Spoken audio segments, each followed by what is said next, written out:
Hello. Sorry, slight delay. A few things going on in the background and on the other side of the world. Thank you for stopping by. And I've seen the chats exploded already, which is awesome. All having fun chatting amongst yourselves. Good crew that we've got in too. So thank you very much for joining us. I'll quickly just say hey to everyone that I can see in the chat. Where are we going? Too far back. Am I? Fisher and Fever. Maybe you had to go to work. Funko Freddy. Blake's Aquatics. 808 Tank. Haven't seen you in a while.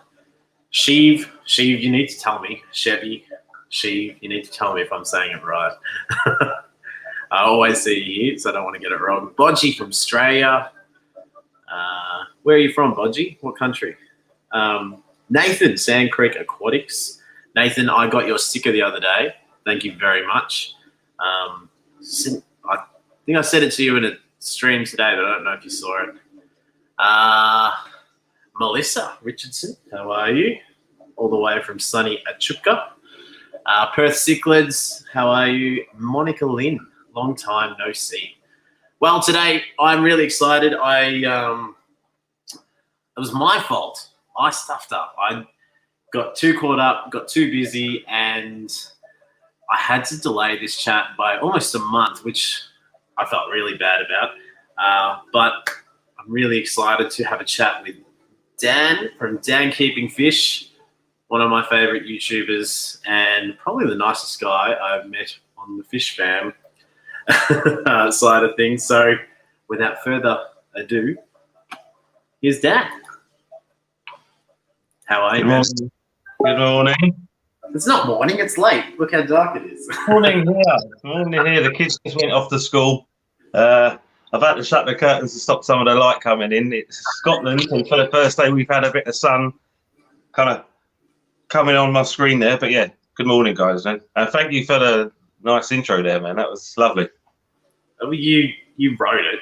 I just read it. That was so actually, in saying that, like, there are people from America, New Zealand, and Australia that I can see. Priam, how are you? I'm not sure where Priam's from, but whereabouts are you located? I am in Glasgow, just outside Glasgow in Scotland in the UK, about 30 miles outside Glasgow, right along the River Clyde. See, this is where it throws me. When you say you're from the UK, I think England, and that's a bad thing for someone to think, isn't it? Well, not necessarily. There's stuff going on with that at the moment, isn't there? But at the moment, we are in the UK, yeah. So we've got England here. I'm right up above it looking down. And what time is it there? We are at 9:05 in the morning, mate. Early bells. 8:05 at night, same day? Tuesday? That's it, Tuesday night for me, Tuesday morning for you. So we are 11 hours apart. That's right. That's right. If you hadn't, you almost couldn't get closer. I mean, closer to being the opposite side. For all the time that we watch each other's streams and that, it still takes some working out, doesn't it? Trying to figure out what time it is and when things are announced and whatnot. No, so I'm glad we made it here at the same time. Anyway. Absolutely, that was one of the things when we were trying to figure this out. Trying to work out, like, you do sort of like shift work for like a week and then a few days off, or 8 days on or a couple of days off. Is that right? That's right. So when only the clocks figure out days and times, it got tricky. But then, like I say, at work yesterday, somebody said about the clocks are moving next week, and that suddenly gave me a panic because I don't know when the clocks change over there and if things are still going to marry up. But yeah, we made it, huh? It's weird. So you're changing next week. America changed last week, and I think we're changing in 2 weeks. I would have thought that would be like an international thing as well, going, all right, that makes sense because of the moon at the time and the sun. You go, all right, well, it doesn't really differ from country to continent. It's the same planet. You would have thought we'd all go back at the same time. Although we do have states here that don't do it. So, for example, where Jason Cichlids is still here. Sorry, Perth Cichlids. Jason from Perth Cichlids. They don't change. So I'm trying to think. Hey, Dr. Black, how are you? I'm trying to think if Queensland don't change either. So all of a sudden, they're just like the same all the time, whereas we are 3 hours different to them and 2 hours different during summer. See, I'm trying to.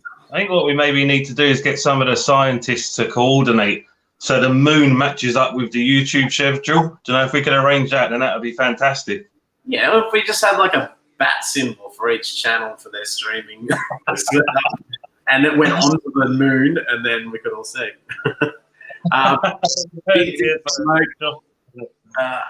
Josh Pereira, how are you? Marion Bendigo Balaclava, aka Cooker 111 or Cooker 3. We are done Thermaline 120 years ago. Things that I don't understand that my dad says to me that I'll pretend to understand. Maybe you can tell me. All right, let's. There's a lot of stuff going on in the world at the moment, and we'll get to that because there will be an interesting aspect of what you're seeing, what I'm seeing, what everyone in the chat's seeing. But let's start. The whole point of the Aquamate experience is to start from the start of someone else's channel. So, or not just channel, hobby. So what started you in the fish keeping hobby? Well, I've always loved nature. I've always had fish when I was young. My first fish, Napoleon. I did it was just a goldfish in a goldfish bowl like everybody used to do, you know. And one of the days he was dead sick. So I'd seen on Jaws, I don't know if you've seen that movie, when they keep pushing the shark around to get the water flowing over its fins. Did that trick. And I'm not sure if that's what did it, but he survived. And after that, I was just nuts about fish. So, in fact, all kinds of stuff. I remember when we were a kid, my mum built us a pond because we said we was interested in having a pond, right? And me and my best pal at the time were FAT, right? Which was FATT, the Frog and Toad team.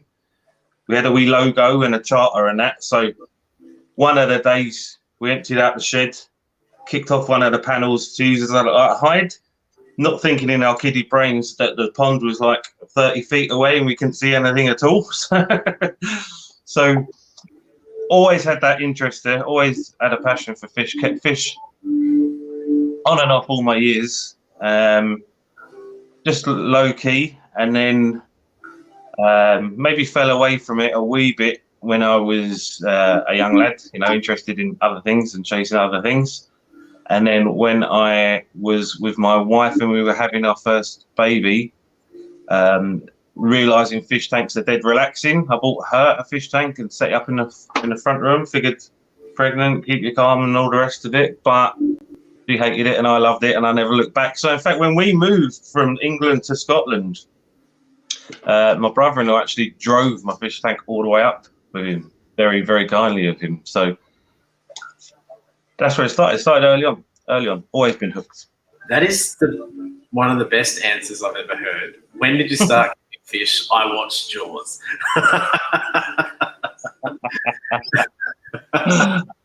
That's fantastic. So, all right. So I'm not like completely wrong in my mind when I think, your accent, I always just think from England. So you are English but live in Scotland now. Yeah, originally from the London area. Moved up here about 16 years ago, so not likely to lose the accent now, but I've still got some of the words, you know. Folk pull me up all the time for saying we and I. Folk north of the border, south of the border, and on YouTube. So yeah, been up here for 16 years now and been loving every minute so far. I live in a really, really nice place, you know, compared to the city. When I'm driving to work, I drive over the hill and there's the river and the mountains behind it. I'm pretty lucky to stay here, yeah. There is a question in the chat. Well, not actually, it's not a question. It's a comment that I'm putting a question mark behind. Dr. Black, the old chasing other things. Can you define what you mean by that? Studies in science. That's fantastic. So, all right. So you brought the fish tank from England up to Scotland. What was the plan with the fish tank? So obviously you wanted to do something in particular with that tank. What were the thoughts? Just to not leave it behind, really. You know, it was a big change and a big deal going on. You know, I love them fish. Just a wee community tank, you know, the typical community stuff you'd keep, but it would have broke my heart to give them up, as well as the other big changes that were going on. So my brother-in-law was driving up in a Ford Escort, I think it was, our old Ford Escort, with my fish tank strapped into the back seat, driving very, very carefully. Obviously, by the time we got up here, the water was like mud, and I'm surprised everybody made it, but they did, and went on to live a long time after that. So what fish were they again, sorry? Just community fish. It was just, from memory, there was a wee pleco in there, angelfish, tetras, a few platies, stuff like that. You know? All right, so the whole plan was just to move the pets up to the new location. So it wasn't like, oh, I'm going to do something. Like today, it's really funny when I'm looking at 4 glass boxes on the floor right next to me, thinking, oh, I'm going to do this, I'm going to do that, and like planning it all out. And I'm going to use this substrate, I'm going to use these hardscapes, I'm going to use these plants and try these fish and this filter and blah, blah, blah. But it sounds very similar to me in the early days of keeping fish. It was like, these are my fish and this is where they live and they're my pets. So I take care of them, but I'm not looking at like, there's no MTS, multi-tank syndrome happening, and there's no plans to keep changing or evolving. So at this stage, it's pretty much they're just family pets. Is that right? At that stage, yeah, at that stage. But it's an addiction, isn't it? You know, so as soon as we were up here, every time I got offered a tank or saw a tank, you know, you can't help but pick it up. We're all the same with that, I think. You know, and as you say, you end up with cupboards with tanks and tanks in the shed, and you know, all sorts of things coming in. But it wasn't supposed to be a big deal. I mean, when we first moved up here, we stayed with like our in-laws and didn't have a place of our own, and then moved into a very, very small place. So I couldn't have really done much more with it if I wanted to, you know. But nowadays we're in a better position that way. So I've got a bit more space to use, and thankfully that's helped me out. No, it's good. I know I'm the same. It was always, that one tank. And well, it's funny actually you say that. Space to use, you kind of find you find more space the more you want to use it. Quickly want to say hello, Zen Ginger. How are you? Welcome. We missed you the other day. I won't hold it against you, but I will as well. No, that's all good. And Josh, Aussie Fish Adventures. Jason, Perth Sticklers, I just want to hear DKF say, later, haha. And he's put a $5.47 super chat in. So can you give Jason a later? Mr. Jason, later.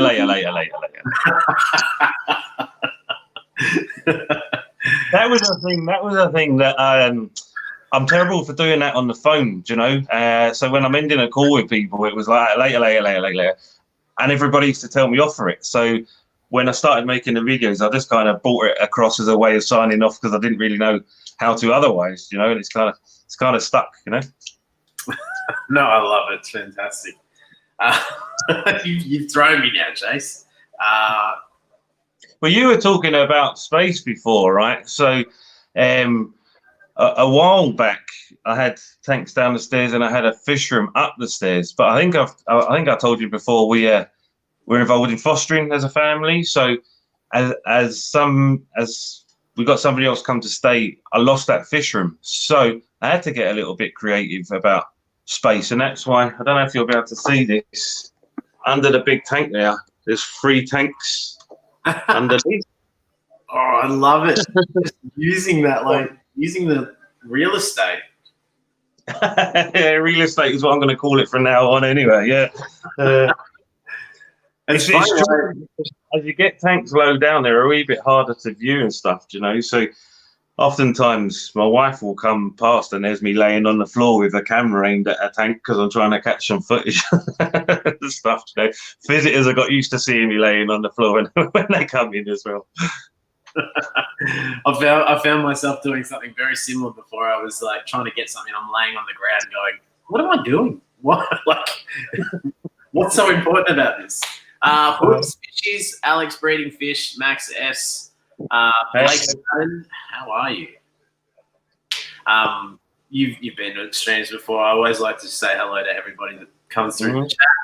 I've set up the laptop next to me, hopefully to follow the chat, because you guys do it ever so well, but I really am struggling, you know. So I'd like to say hello to everybody as well, and if anybody I'm not saying hello to personally, you know, it's because I'm not as good as it as Josh is, so forgive me. Hey, I'm actually, I'll ask the question. I was going to try and leave it, but I'm trying something a little bit different with this stream, and I am trying to put whoever is talking on camera. So every time you're talking, I'm flicking between who's up. And I don't know, if anyone in the chat, if you can just let us know, hey, yes, it's working, it works well, or nah, it's kind of annoying because of whatever reason, because I thought it would be harder than it is, but I'm actually finding it quite easy, that just the two of us to be able to quickly just switch between who's talking. While I wait and see what you guys think of that, Dan, I just want to ask then, back to the story. You've moved your pet fish up from England. Where did it sort of evolve? So obviously it's hit another level from there.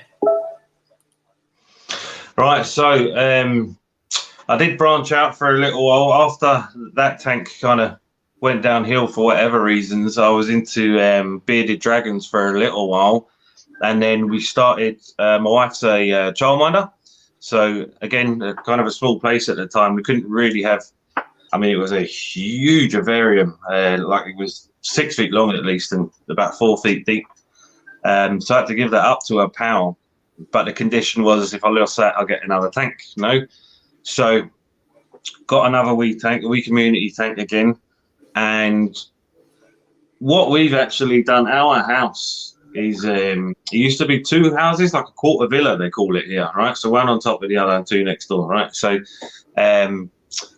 what happened was the lady upstairs, this is probably moving on a few years, the lady upstairs decided she was moving out. So we looked into whether we could buy it and knock the two together, which we actually did. Just kind of built a staircase up and it made it a lot more space for us, really. So our teenage boys didn't have to share a room and fight each other all the time. So now they just go in each other's room for a wee fisticuffs when they want.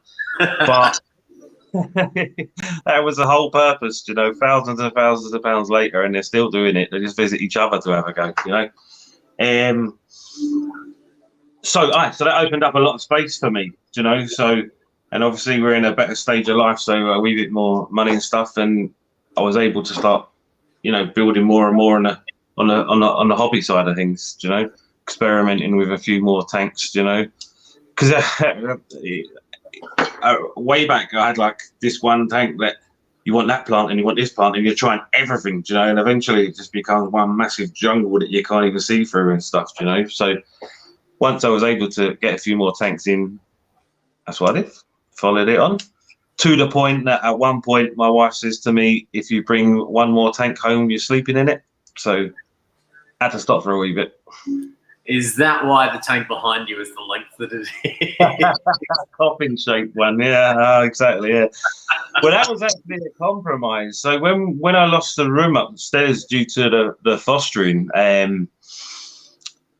yeah, I think it was 8 tanks I had up there at the time, you know. So I kind of said, well, if I'm losing those tanks, then I'd like to get a big tank, you know, which big for me anyway. I know the likes of maybe Dr. Black are there, and some of the other guys have got tanks that could fit my family car in, you know. But it's big to me, 6 foot long. So that was kind of a compromise, and my wife was cool about it. She's like, yeah, no problem. And I happened to have a pal that had a big van, and so I went onto Facebook, you know, and there was a guy trying to sell it for, I think it was about 300 quid. So I talked him down to 200, as long as I could shift it, which I already had the plan in place. So it worked out really well. And I love that tank, so I do. I love it. It's sorry, coughing. The tank, yeah, I love the tank behind you, but where did it go from being like a community tank to then all of a sudden, like, did your community tank always look as nice as your current tanks, or did you start hitting a point where you started going, I'm starting to get into aquascaping, I'm starting to get into this breed, I'm starting to get into... Do you run CO2 on your tanks? No, I don't run any CO2 at all. A lot of people ask me that. And most of the plants aren't that demanding, to be honest with you. The way I set my tanks up is I get a clay-based substrate underneath the gravel. That starts things up. Then I dose the Tropica plant growth formula once a week, and the isn't that terrible when your mind goes blank, eh? Seachem Flourish. I dose that once a week as well, you know, a couple of days apart. Then I do my water changes on rotation, you know, give them as much light as I can, and that's it really, you know. I'm not too keen on having CO2 canisters in the house because there's so many kids about and stuff. And I did try some of the wee kits, you know, like you can spray it out of a bottle into like a wee container thing, but I didn't think they were great. So no, I don't use CO2 at all. Yeah, see, I've never used it, but I probably always wanted to try it. And then going up to Blake's Aquatics and visiting him and doing the fish room tour, that was, I don't know, I won't say an eye-opener, but it was sort of inspiring and saying, all right, I can see where the benefits are and what I've got in front of me, because all my tanks are right here. Like, it's funny. I know I've got that as my background. It's not very fish-related at all. But it's just the way that this sort of setup works, because I always edit my videos just sitting here and I have all my fish tanks in front of me and I just share them with you guys from video to video. But now I'm like, I want better plants. I want different plants. I want to try and change it. So CO2 is something that I'm inevitably starting to go towards. But what are the... Take us through the tank. Are you on mobile or are you? Yeah, mobile. Yeah. Mm-hmm. You have a little tour of the tank behind you, and maybe even the ones in the real estate below. We'll have a go. You can tell me. You can shout out. I need to turn the camera on. Shout if you can't see too well or anything. But yeah, I gotcha. So this is. I've been building these guys up for a wee while. This is 100 white cloud mountain minnows now, which is something. Wow, 100. There's 100 in there now. I've got the last 10 on Sunday there. Always wanted to do a big tank of them. So can I stop you for 1 second? This is one of the things I love about the way that you keep fish and stuff is you're very similar. You get a massive tank and most people are like, oh, you could put a couple big fish in there. But I'd be like, oh, I could put lots of little fish in there. Yeah, Well, I suppose that's about, you know, over the years having to deal with space issues again. You know, you need to do as much as you can with what you've got. You know, so you were asking me before about the plant side of things, and at one stage it was every time you find out about a new plant or find a new plant in the shop, you're sticking it in a tank and trying it out. But it just looked a complete mess. So as things have expanded and I've been able to use more tanks, you're able to experiment a wee bit more and it doesn't look right, if you know what I mean? So yeah, what's your light? That is a Aqua Pro, I think, something like that. I did a video on it a wee while ago. It was a cheaper version off of eBay. Okay. So it doesn't have any fancy settings or anything like that, but it's doing a magnificent job. I mean, I was kind of happy with the lights I had on before, and then I put that on, and it was a step up again, you know? So all these plants really are not too demanding. That's Crypt Wenty there. Wee bit of a Java fern at the back with some moss on there. Don't tap the glass. Tell the kids all the time, don't tap the glass. Some moss on a wee ledge, and that is, let me think, that'll come to me in a minute. It's one of the longer crypts. And I know it's kind of growing against the front of the glass there, but I don't mind that. I think it kind of looks a wee bit more natural. It's like 3 feet long or something like that. So you've got some door sedge going along the bottom there, crickwinty again, and then some Madagascar lace plant, which I wasn't expecting to do well without CO2, but I'm about to suck it and see guy. I stuck it in and it just went bush. That one's about the size of a kid's arm, that one there. I just reference size of a kid's arm. I think there's another way to give you a comparison, but it's starting to die back a wee bit, but it dies back once a year anyway. So I'm thinking that's what's going on there, maybe.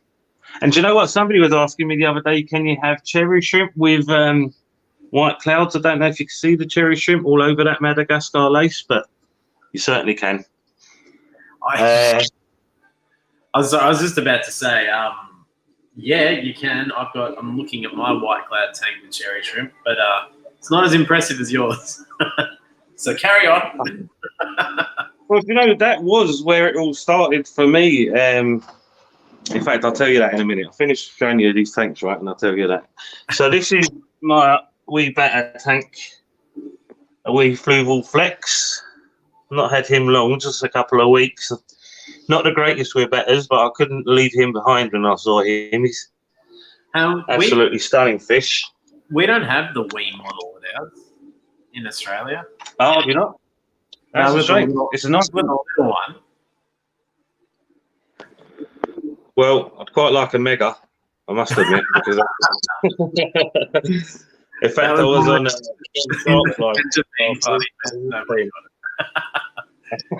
Carry on. Right. So we got a wee cube here with everybody's hiding. There's a wee blue Caradina there, and it's just full of scarlet baddis. I don't know if you can see them down the bottom there. Scarlet baddis and emerald presbora. I know. Don't know if you can see them. I know Blake's got them.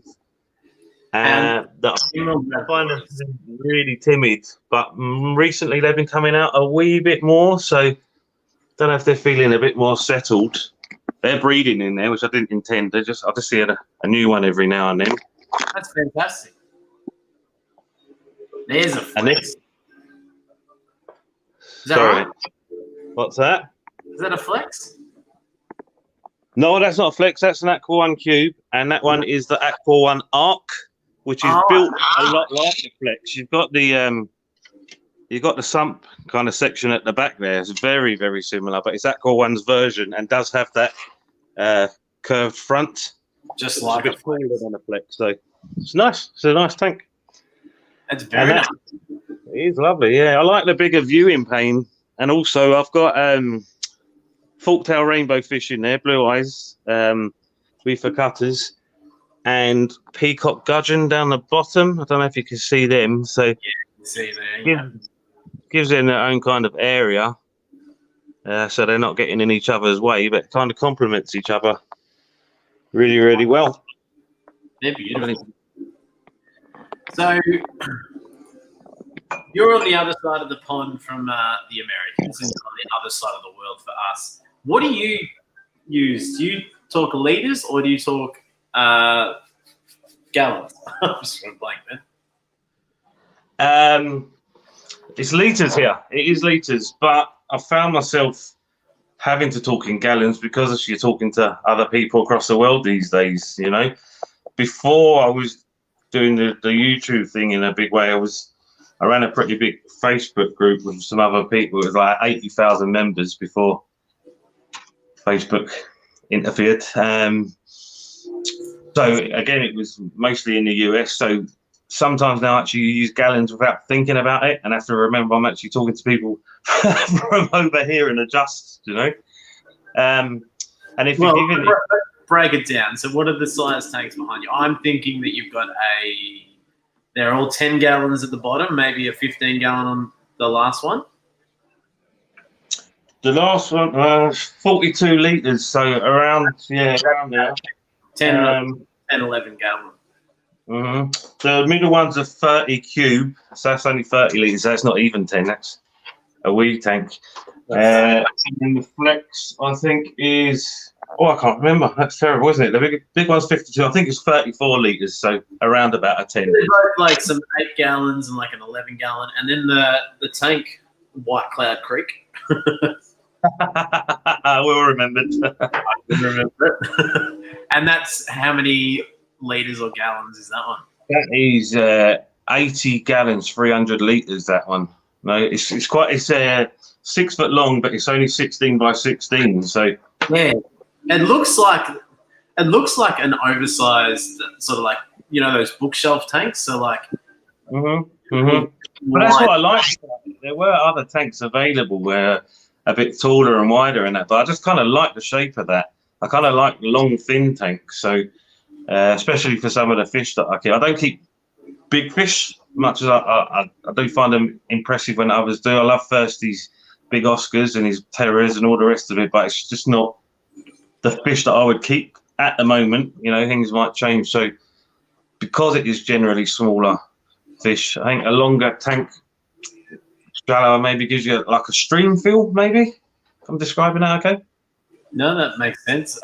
Just quickly, Jenny P, how are you? Morning, obviously on your side of the globe. And John Sharpie's Models and Aquatics. Morning, fishy friends. How are you? Welcome.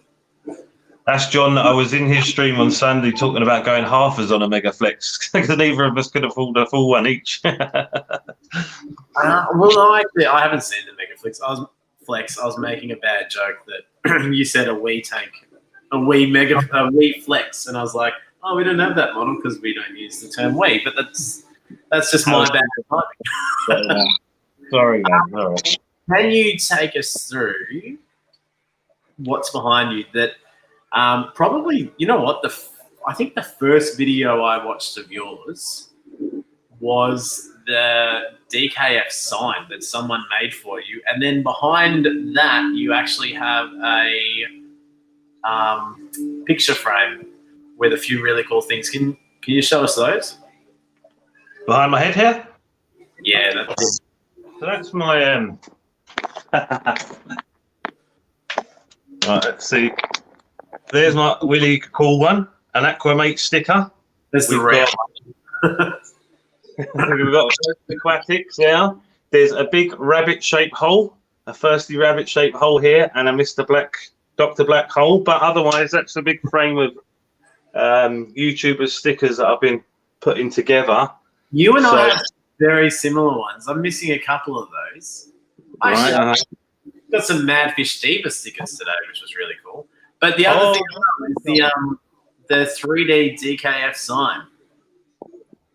Oh, that was a present from a guy that I worked with for many years, and still do on a different project. But he actually just turned up at my door one day with that. I think he's maybe got a laser printer or something like that, or he certainly spent some time on it and just made my logo for me, just out of the kindness of his heart, and dropped it off when I wasn't expecting it. So I was delighted with that. Yes. Can you hold that in front of the camera? Just like, that's, to me, like, if you think about it, you've created this channel, this whole persona, this whole thing, and to actually have it in a physical form as a logo that represents what you've done, all the hard work that you've done, and how well you've been traveling. You've got a lot of subscribers now following you, and you've done a lot of fantastic tanks and inspired a lot of fish keepers. That sign, when you put that video out, that's what made me go, how cool is this? This guy is doing, this is where I'm meant to be changing the camera angle. How cool is this? This guy has done some really cool tanks, and it's actually, a lot of the stuff that you do hits home a lot to me because I don't use CO2, and I am trying to be better at learning how to keep plants, and keep nano fish as well. But yeah, to have that logo made and sort of represent everything you do, I'm excited for you, and I'm also jealous of, like, to have a physical thing that was like, this is Aqua Mate. That's the way that I sort of look at that logo that your mate made for you. Yeah, I mean, I was delighted to receive it, and it kind of did make it a wee bit more don't know how to explain it as well as you did, but to me, you know, I was still just we do with a camera and a few fish tanks. You know, that's, you know, the way I think about things. I just do it because I enjoy doing it, you know. And I did the stickers because folk were doing stickers, and I'm always delighted when anybody wants to receive one of my stickers and that. But then when he gave me that motif, I was like, well, that is, yeah, it was super, super special, especially because it was unsolicited. He just kind of did it off of his own back. So, yeah, but I still find it really, really strange when I've heard you talking about me building a brand and stuff like that. You know, it's just we got a few thanks. Can I get some of the wonderful mods that help me out with a lot of these streams? Can we please post Daniel's channel in the chat? I know a lot of you probably already follow Daniel, but I reckon there's a few of you in here that don't follow Daniel that you totally should. You've got 2,150 subscribers. It's an amazing effort. And I think that, yeah, a lot of the stuff that you do with the people that are in the chat here, that, yeah, there's a lot to inspire from. But, yeah, I've always wanted to have this chat with you, and I know it took friggin' me delaying it by a month, and I thank you and apologise that actually happened. But Oh, don't be daft, you know. Life gets in the way sometimes, doesn't it? Of us having our fish fun, you know. That's exactly right. It's just it's especially so this time during the week, like it being, you know, it's almost 9 o'clock. This is Harry's bedtime, so it's like, oh, I've got to make sure that I'm not going to annoy anybody by going, I'm not available that night. So, is there anything you wanted to share with us in particular? Because I didn't really want to go over the world pandemic that we've got too much, but I thought it was a good opportunity to be on the other side of the world and say, you know, what are you thinking? What's happening with you? And, you know, how's it going to affect you? But I think it's like everybody else. It's going to be a day by day thing, isn't it? You know, things are changing that quickly. You know, obviously, I work in the community with people with learning disabilities and autism, so I've got to get out to people. So I just hope that I'm in a position that I can keep going. I hope that everybody stays safe as much as they can, and everybody does the right things to keep themselves safe. I think that's a sensible thing to do, and just take it day by day, mate. You know, so. Difficult time for us all, but hopefully we'll all pull together. As somebody said on the TV the other day, one big human family and help each other through it, eh? Actually, I might be putting you on the spot here. I admire what you do for work and the way that you lend yourself to your community and just the way that you approach a lot of things. And a lot of people here won't know any of what I'm talking about right now.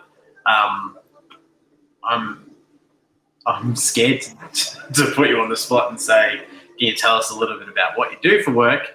By all means, you can brush that off. But otherwise, if you can sort of enlighten us, you know, the day-to-day life of Daniel keeping fish on the other side. Right, okay. Right, okay. You can just show us the fish tank again if you want. Well, I work, like I say, I work with learning disabilities and autism, so it's about supporting people in their own homes to manage their lives and maintain their tendencies. You know, it's all kinds of support: physical support, medical support, emotional. You know, all that kind of stuff. You know, and I do that because I am passionate about it. I used to run pubs before when I was down in London, and we were better paid and better looked after by the pub companies, but don't always meet the best people, don't always have the best days. And I wanted to do something, that I was proud of when I moved up here, which I kind of feel I'm doing now, you know. So I don't want to go too deeply into what I actually do, you know, because it's, you know, kind of personal to people's lives and that. But we do give, you know, essential support to people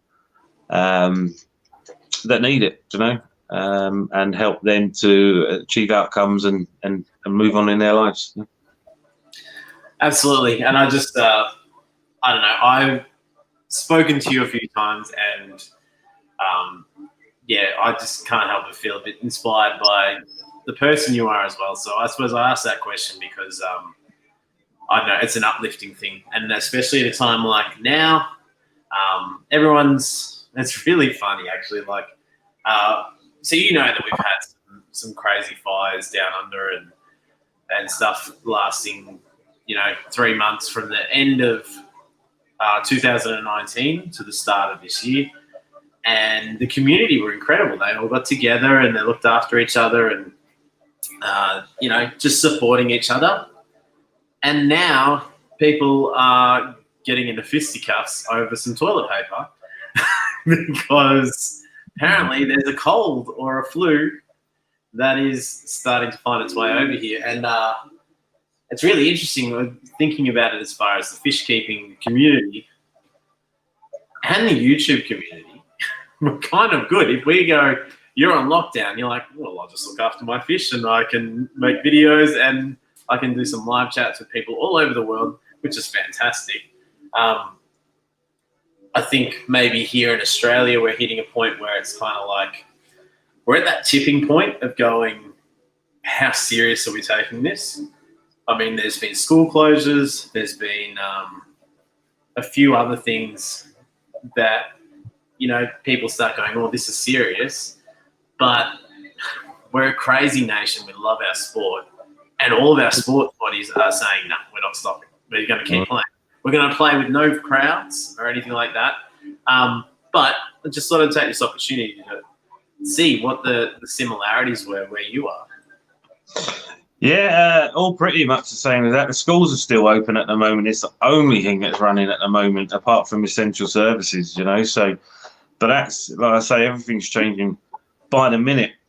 I mean, there has been some pretty unfortunate selfish behaviour, but hopefully that's just a knee-jerk reaction. And when people actually think about what's going on and think about each other, they'll maybe turn that attitude around and support each other to get through this, So hopefully we'll see some of that attitude changing in the next few days, But yeah, I mean, I suppose you can't blame people for panicking a little bit, But I think the thing with the fires, and I'm sorry if I've got this wrong, I'm not over there, and maybe I don't get it, is eventually a fire is going to burn itself out, and it's not everywhere, whereas this is global, and it's not going to stop. So I think people are kind of going into self-preservation mode a wee bit, So, but I think when things calm down, I think human nature tends to win out, doesn't it? Especially over there, because you guys are very community spirited and community minded, and I'd like to think that the rest of the world will start feeling the same.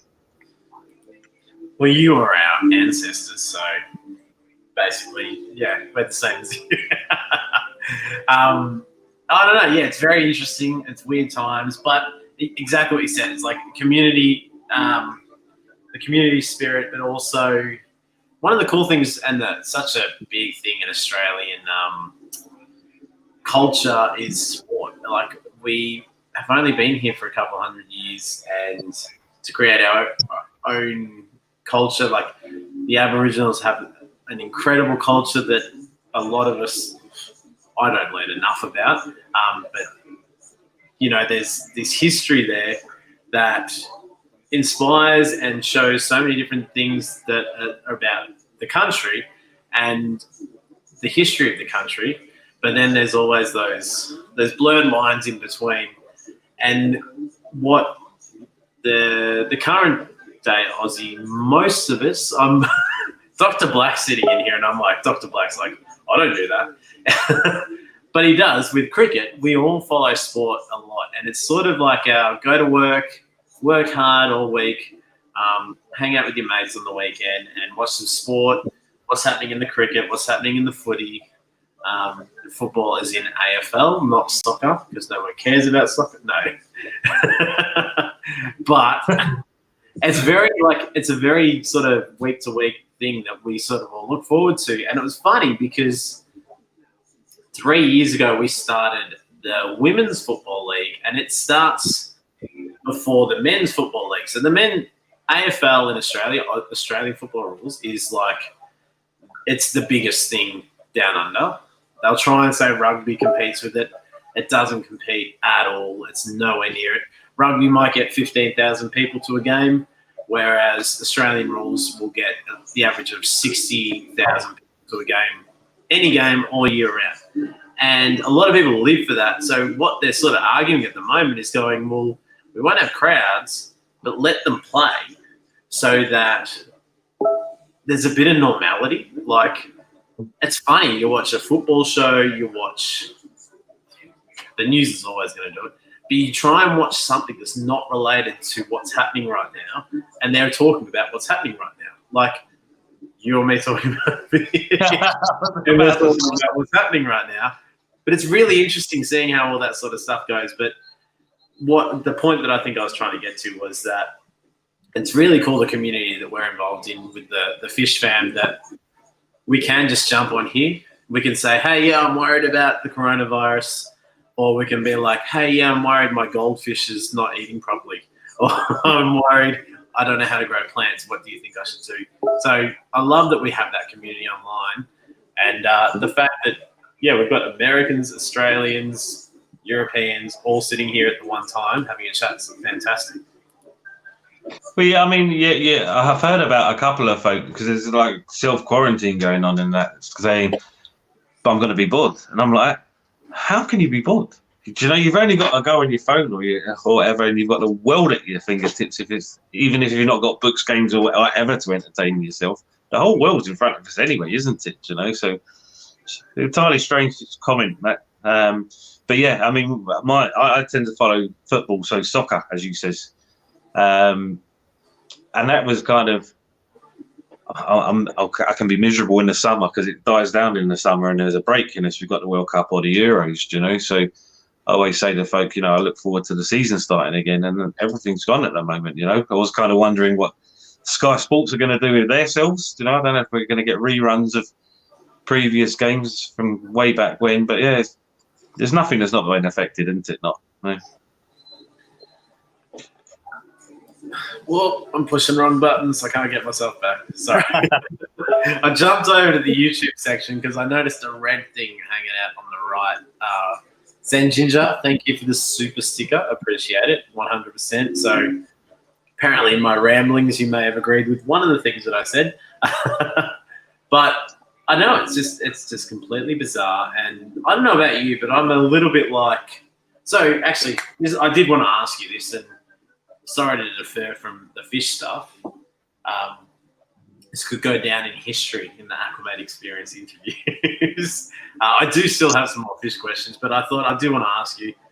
So I am hearing on this side that England, and I don't know if, as you said, they're sort of separate now, whether you're following the same lead, are being less cautious with it and saying, let's just push it out there. Let's just, if you get sick, you get sick. If you think you're going to get sick, stay home. And let's burn this out as quick as we can. Whereas we're opposite. They're all like, let's drag this out as long as we can so that it doesn't put our health system under pressure. But I feel like next week people are going to be starting to say, I'm done with this. I'm starting to lose money. Like, I can't wait 6 weeks because you guys are doing this. Let's just lock down and try and come back up in 2 or 3 weeks' time or whatever. Well, obviously, I'm way not qualified to talk about it, really. But what it seems to be is that they are seeing changes in the numbers through the days and reacting to that. So I don't think it was a case of just let's push it out, but they were trying to control how quickly it spread. There's like a graph that's going around and a very steep ascension in numbers, and they were trying to level that out, you know. But as things have been changing, you know, things have been changing here daily to cope with that, you know. Yeah, it's very similar here, and maybe it's the frustration of like, not knowing what's going to happen tomorrow. Why am I waiting to find out what's happening tomorrow? Should I go to work? Should I not do this? I think they're trying to make sure that they don't overload the necessary health services, you know. So if you can spread it out a wee bit longer, you're able to cope with more numbers than if they're all hitting at once. I think that was the main thinking there. Yeah, absolutely. And that makes total sense. It's just sort of, wouldn't a lockdown slow it down rather than letting people just, okay, well, all right, you're at a private school. Yeah, I'll go out there and say it. You're at a private school, wink, wink. There's more repercussions if something happens to you. But the public schools, just let them go. Don't worry about the public schools. So now we're sort of slowing it down, but we're not doing a lot about trying to stop it at the moment. So it just, I don't know. It's a bizarre situation. To turn on the football behind it, like right now, who am I watching? I think, is it American soccer or European? And there's no one in the stadium, which is cool. It's good that they're playing some sport. And I imagine there's a whole bunch of procedures that they're putting in place that allow them to go out, compete against each other, go away, and be incredibly hygienic to then go home to their families. But yeah, it only takes one of them to get sick before it all changes. And that's the thing. I don't think you can completely lock everything down these days. The whole world's connected, isn't it? So, I mean, we've got our Premier League, our football, our soccer league. There's a team here that have not won it for a good long while and did amazing this season. They have been absolutely untouchable. Alex probably knows all about them. So, one of the conversations is they may be talking about scrapping the league, which means that they won't get to lift that title, which would be such a pity for them. Do you know, I mean, I know there's bigger things going on, but because we're talking about the sports side of things there, you know, that would be gutted for them, but they're not my team. So,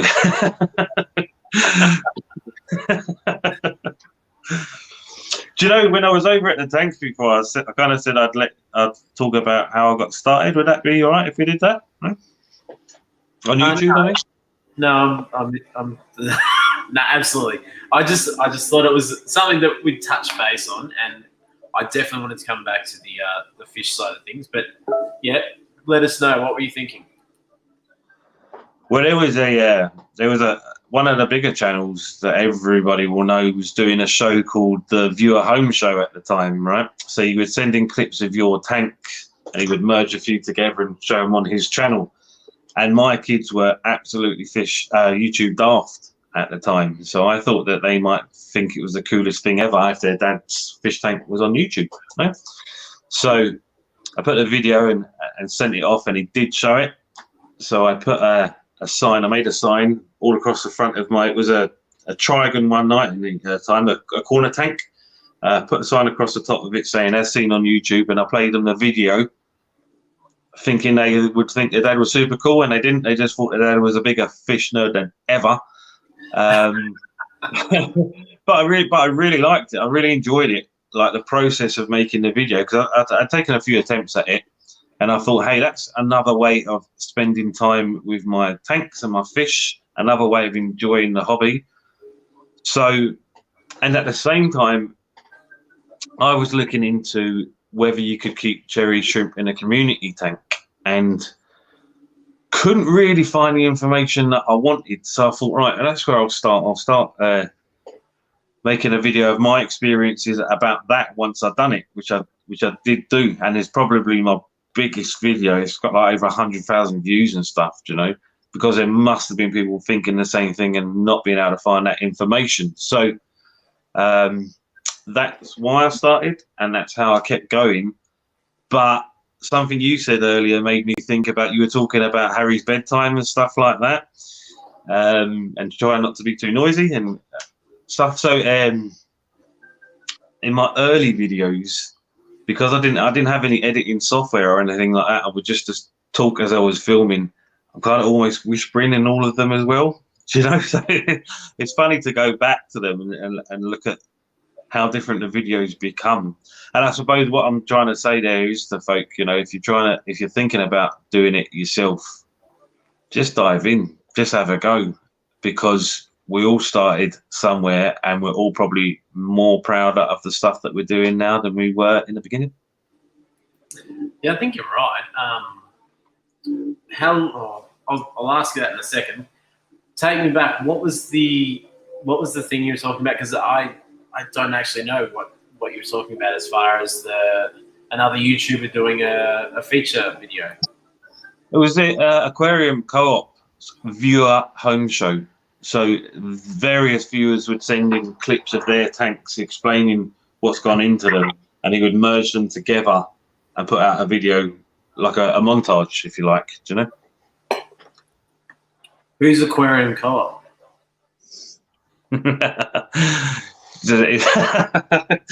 says it with a straight face and everything. You'll be getting an Oscar for that one. That was incredible, man. I was trying to click the button to get rid of my face so I could laugh. That's funny because exactly what you said, like, you know, so let people try what they want to try. So how long have you been keeping fish for? And then I'm going to give away my age, aren't I?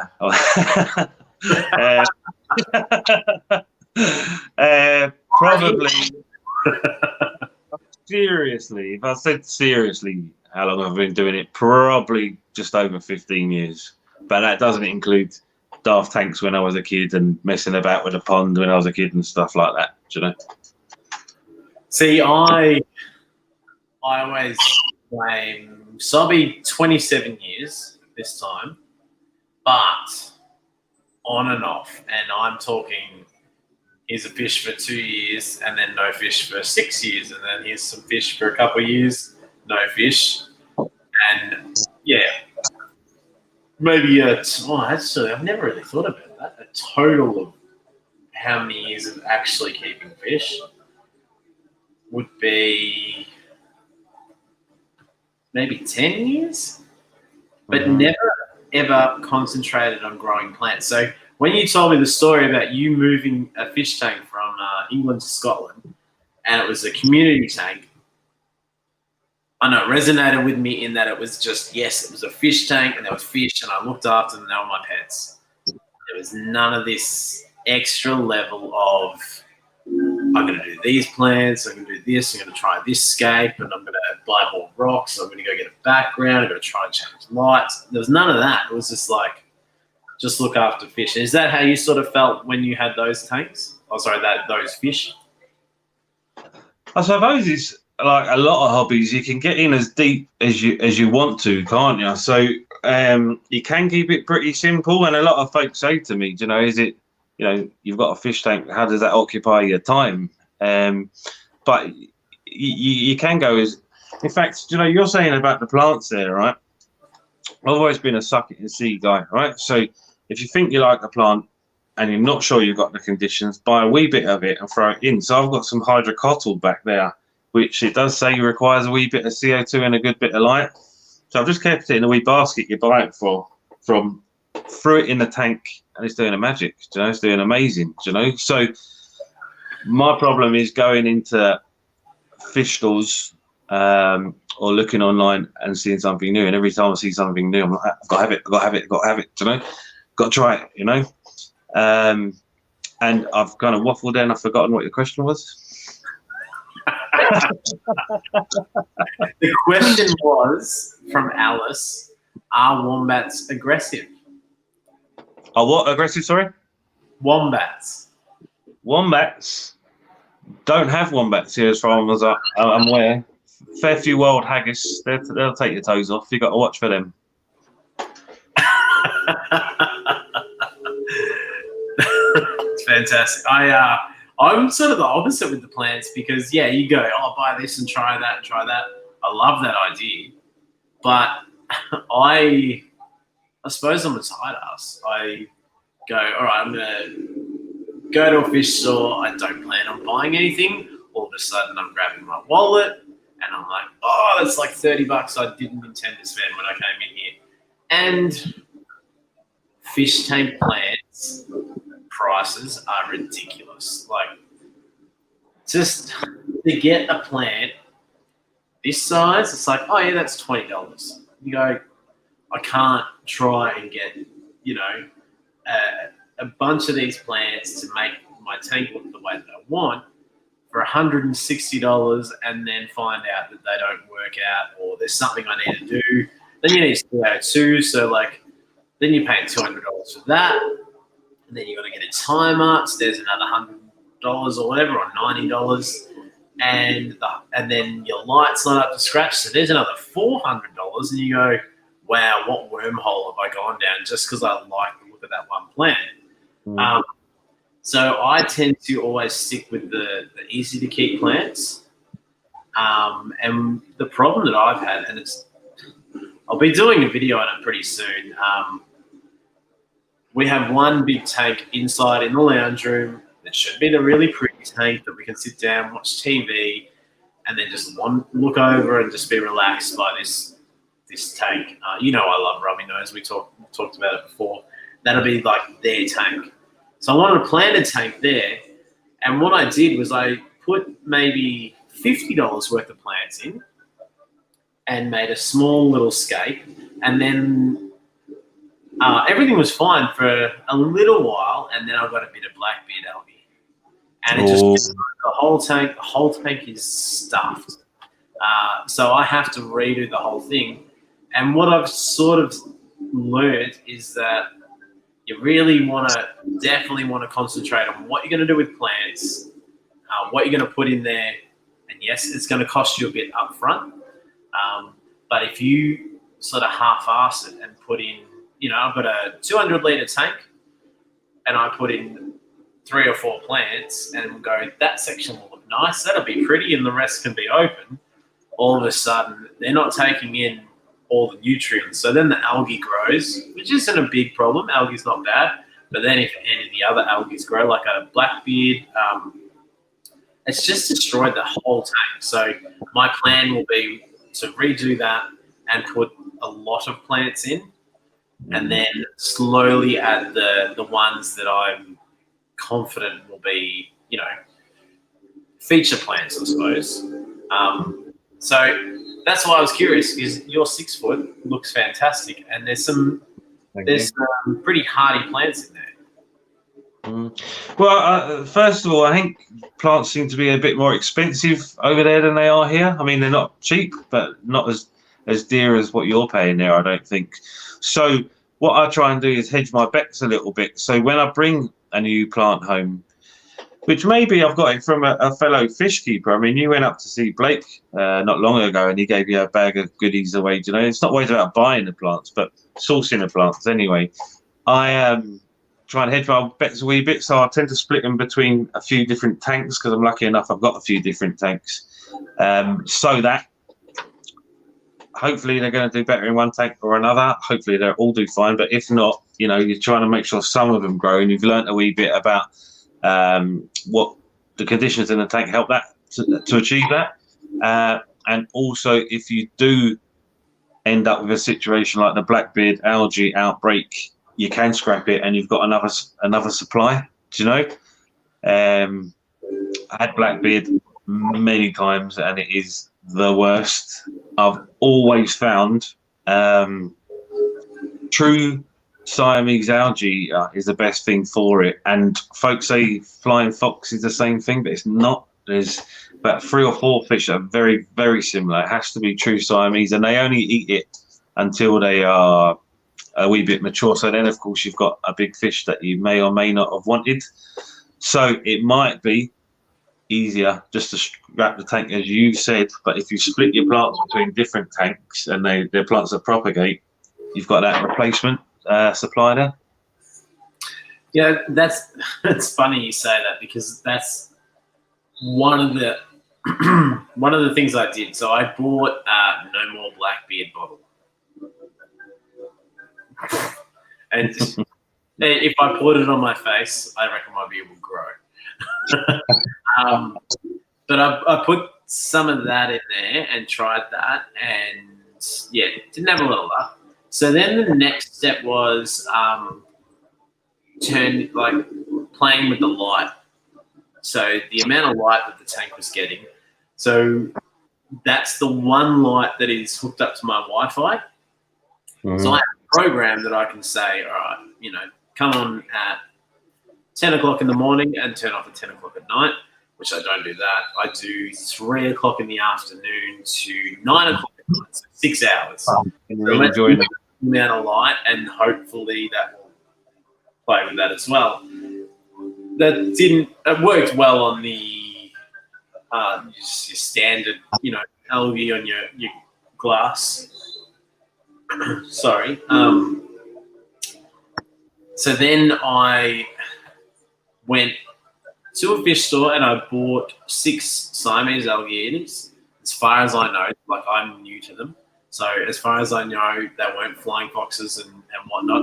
I bought 6 of them, and I was just saying this to Blake today that I made a big mistake, and probably one of the biggest mistakes you could ever make as a fish keeper is going into a fish store and going, oh, I like that fish, and that fish has just been imported and still in a bag, in a tank, in the shop. They haven't even been put into the tank yet, and then say, oh, can I just get a couple of those? So I did. I bought 6 of them, and they were tiny. And I popped them into the tank. Cost me like, oh, what was it? Maybe $40, $50 or something like that. Put them in, and I thought, yeah, this will be good. These guys will start to, as you said, young, juvenile Siamese algae eaters will maybe get on top of this problem. And 5 of them died within a couple of days. And the other one is now this big. Well, not that big, but he's like 4 or 5 times bigger than he was. And he's all good. But now I don't know. Is he eating the blackbeard algae and not being able to keep up anyway? Or is he gone off that and he's just eating the other food that the other fish are giving? What do you have for that to eat the algae in the tank behind you? Because I couldn't see any when you were showing us the tank. It's just a case of finding that balance. That was one of the tanks that I did have some BBA in at one point, and I had to employ a couple of Siamese algae eaters. But the rest is just time and balance, and as you say, adjusting your lighting and getting that right, and your dosing regimes, and it takes time, The blackbeard algae, you say about the chemicals, I've tried the chemicals, I've tried the CO2 spot treatment, I've tried the CO2 tank treatment, I've tried the XL. Sometimes it works, sometimes it doesn't, So I think the best thing you can do is try and avoid getting that if you can, But then there are plenty of algae that are quite beneficial in there as well. I do have some green spot algae that some of the fish graze on and stuff like that in some of the tanks, and I promote it. Certainly the tanks down the bottom, I don't scrape the sides or the backs. I just let it grow, and I only keep the front clean. I think there's a lot of microorganisms within it that are useful for the tank as well. So it really does depend on the tank, what I'm trying to achieve with it, and what I'm keeping in it. If that makes sense. Yeah, absolutely. I've got to run over there for like 2 seconds. There is a question here, though, for you from Blake Howden. Is there a particular brand of clay substrate you use, Daniel? I believe it is. Can't go away. You're away. Tropica. I'm sure it's Tropica. We only have a big box store near me. No, that's in a sensible distance. The rest of the decent fish stores are like 30, 40 mile away. So it's a big box store that I go to most regular, and I think that's the brand they carry is Tropica. So that's one that I started using and works fine for me. Absolutely fine. It gives them a head start, for your rooted plants anyway. I have to say, I want to say the big box store near me is very good. I go there regularly. That's where 60% of my white clouds there came from, and they were all doing very, very well. There's no problems with them. I think sometimes we can be a bit hard on big box stores. I think it depends like anything. There's some good, there's some bad, there's some good smaller LFS and some good ones, some bad ones,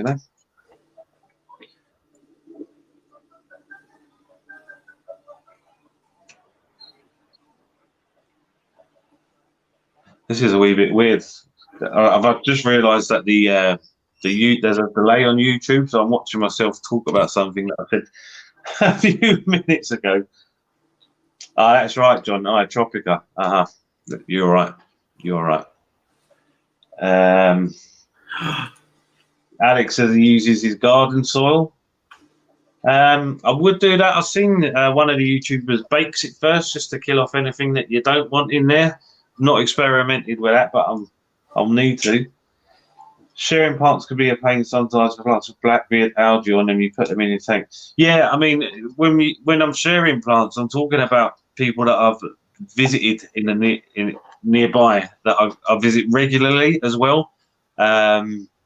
So you get to know people in your local area. I find, especially if you're buying shrimp and fish and whatnot. So I would typically have been see their tanks a couple of times, and if they've offered a plant, I maybe decline the first time and the second time, all right, because I've noticed over a period of time they don't have anything on them. You can also bleach dip some plants, ones that aren't too delicate. I'm not sure. I should think that would see off the algae. I'm not sure the quantities. I think it's like a cup of bleach for. In fact, I'm going to tell you wrong. Look it up. Look up a bleach dip for your plants, and that'll show you how to do that.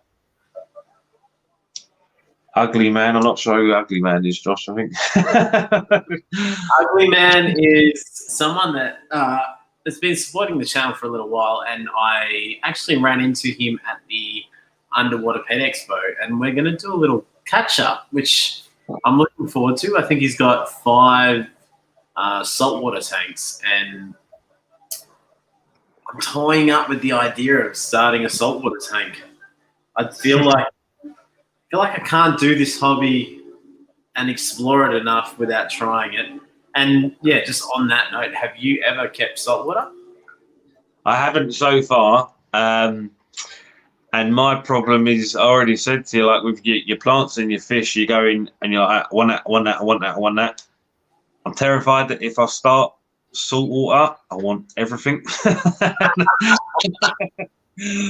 And it's just going to explode,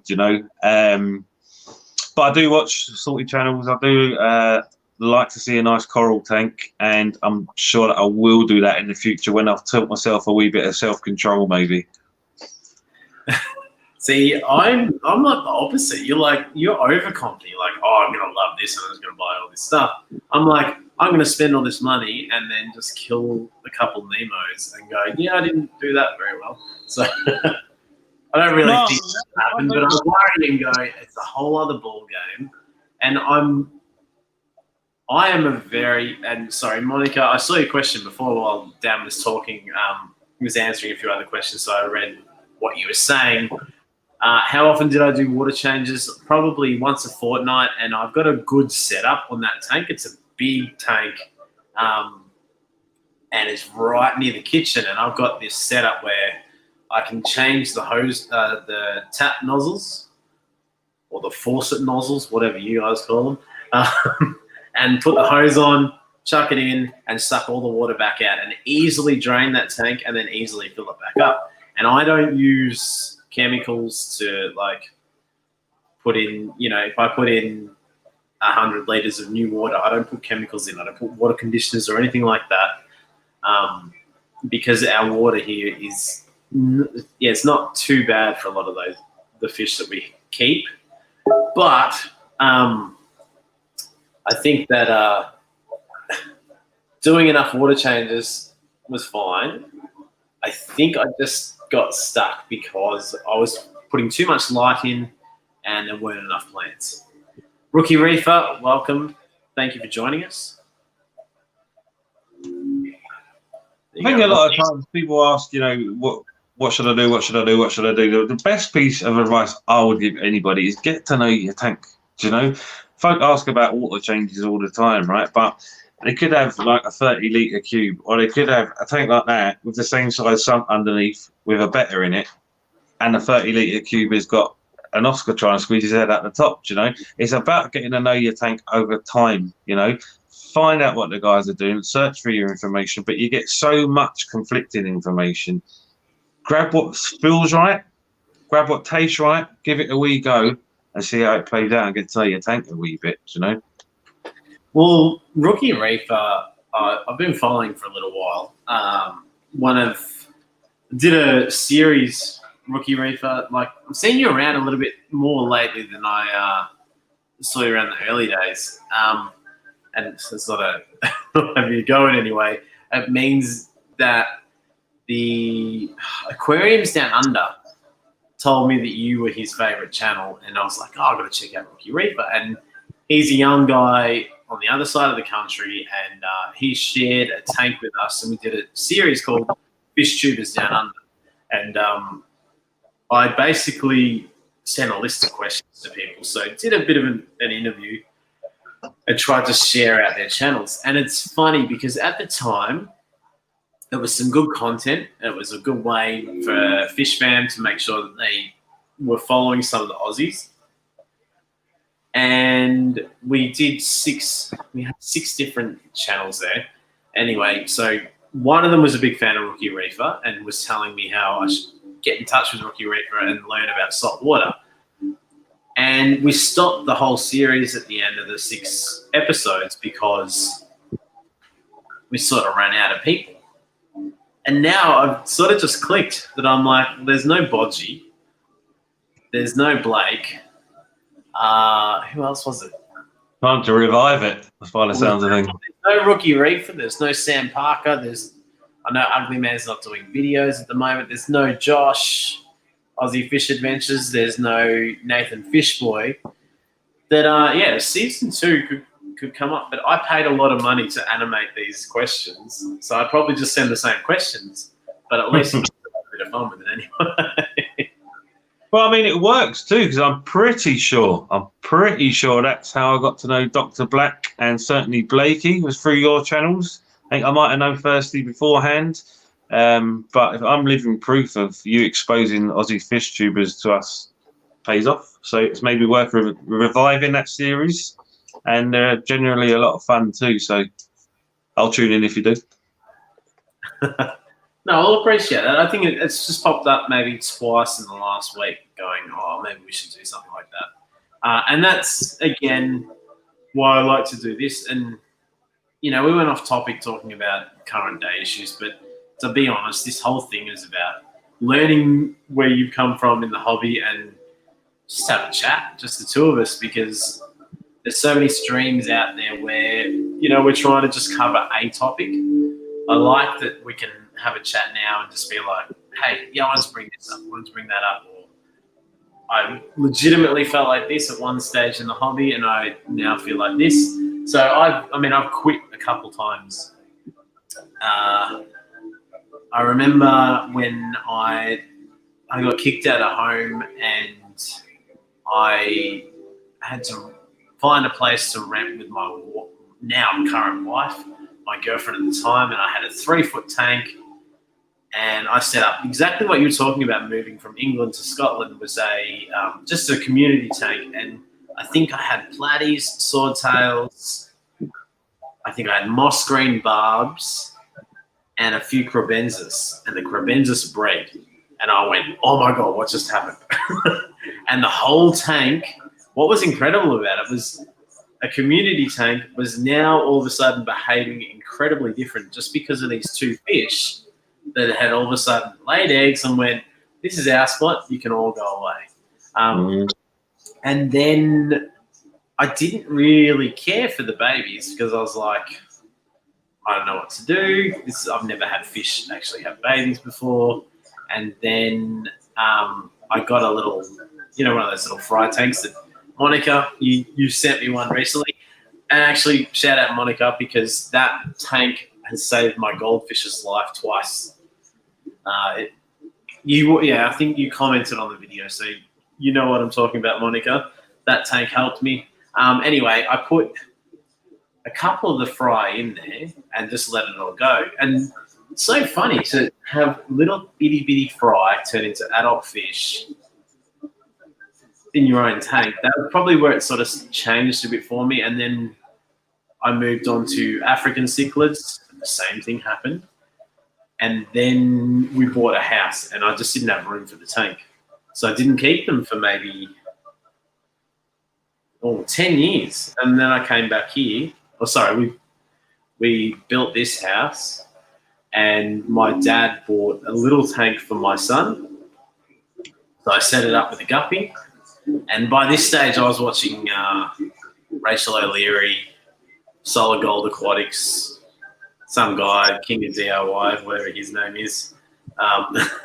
watching these channels, like going, oh, I'm like, this is reigniting my love for the hobby. And so I made a little video, which even Candy wouldn't be able to find this video.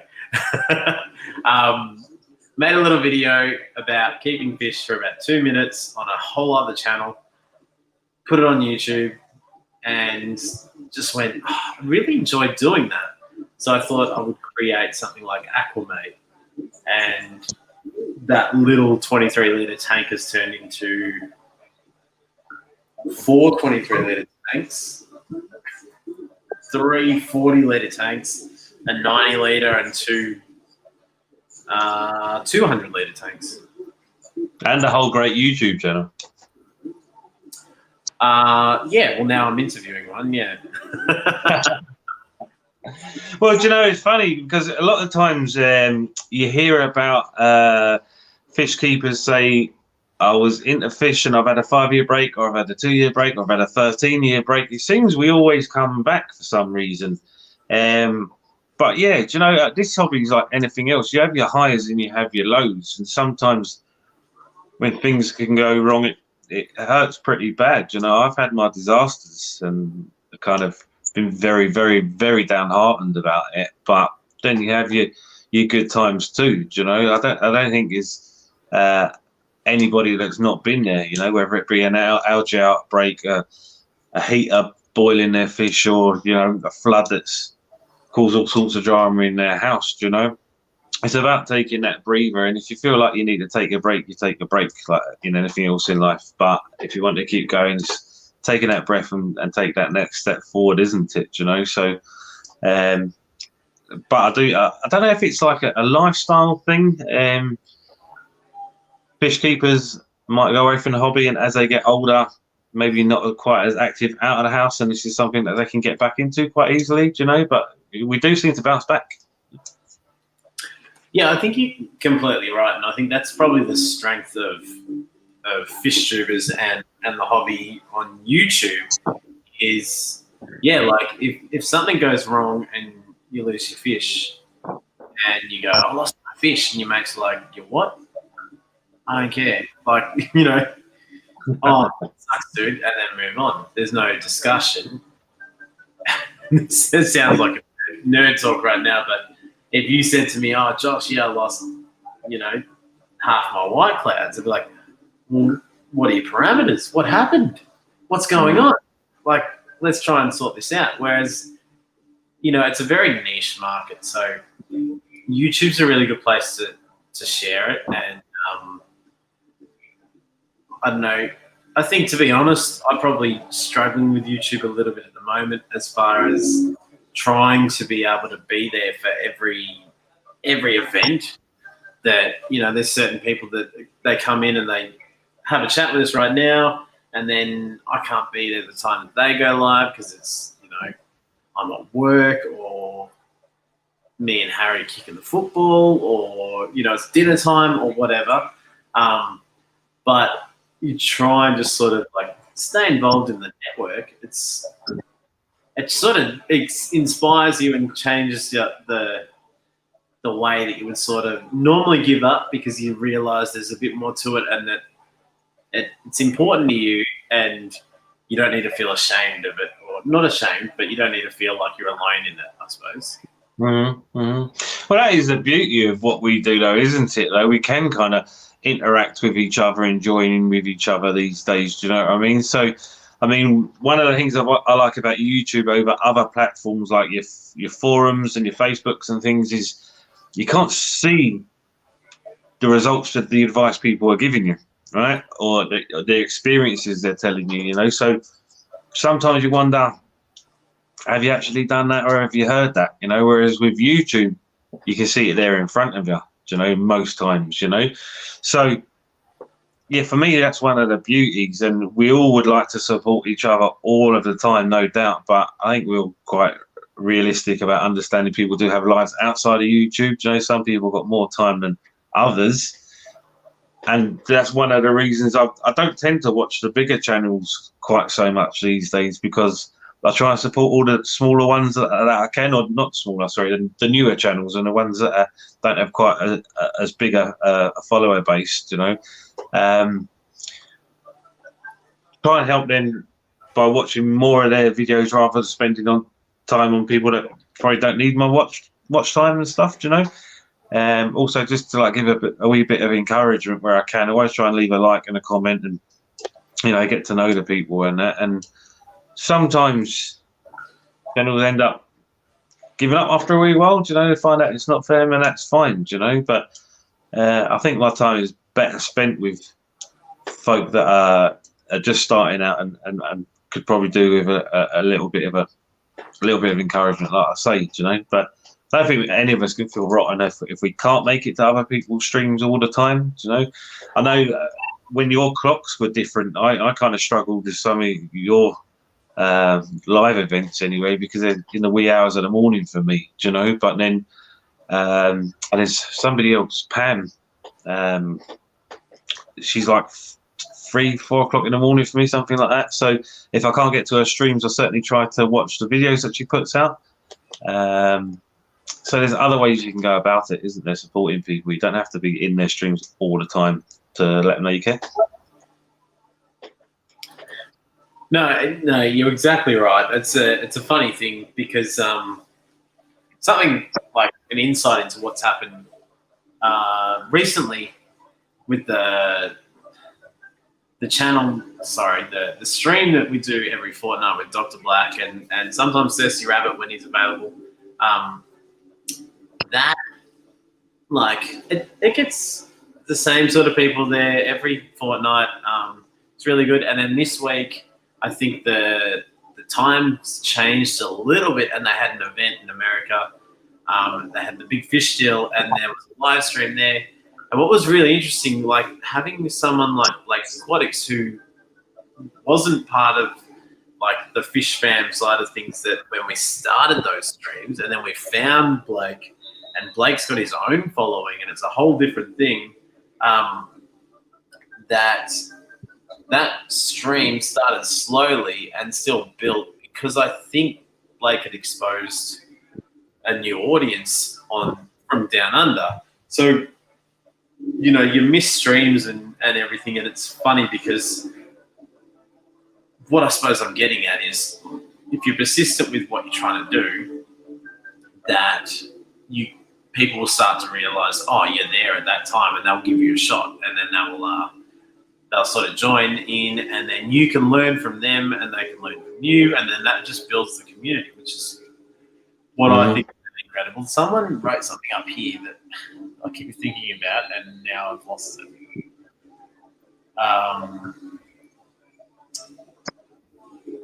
Where is it?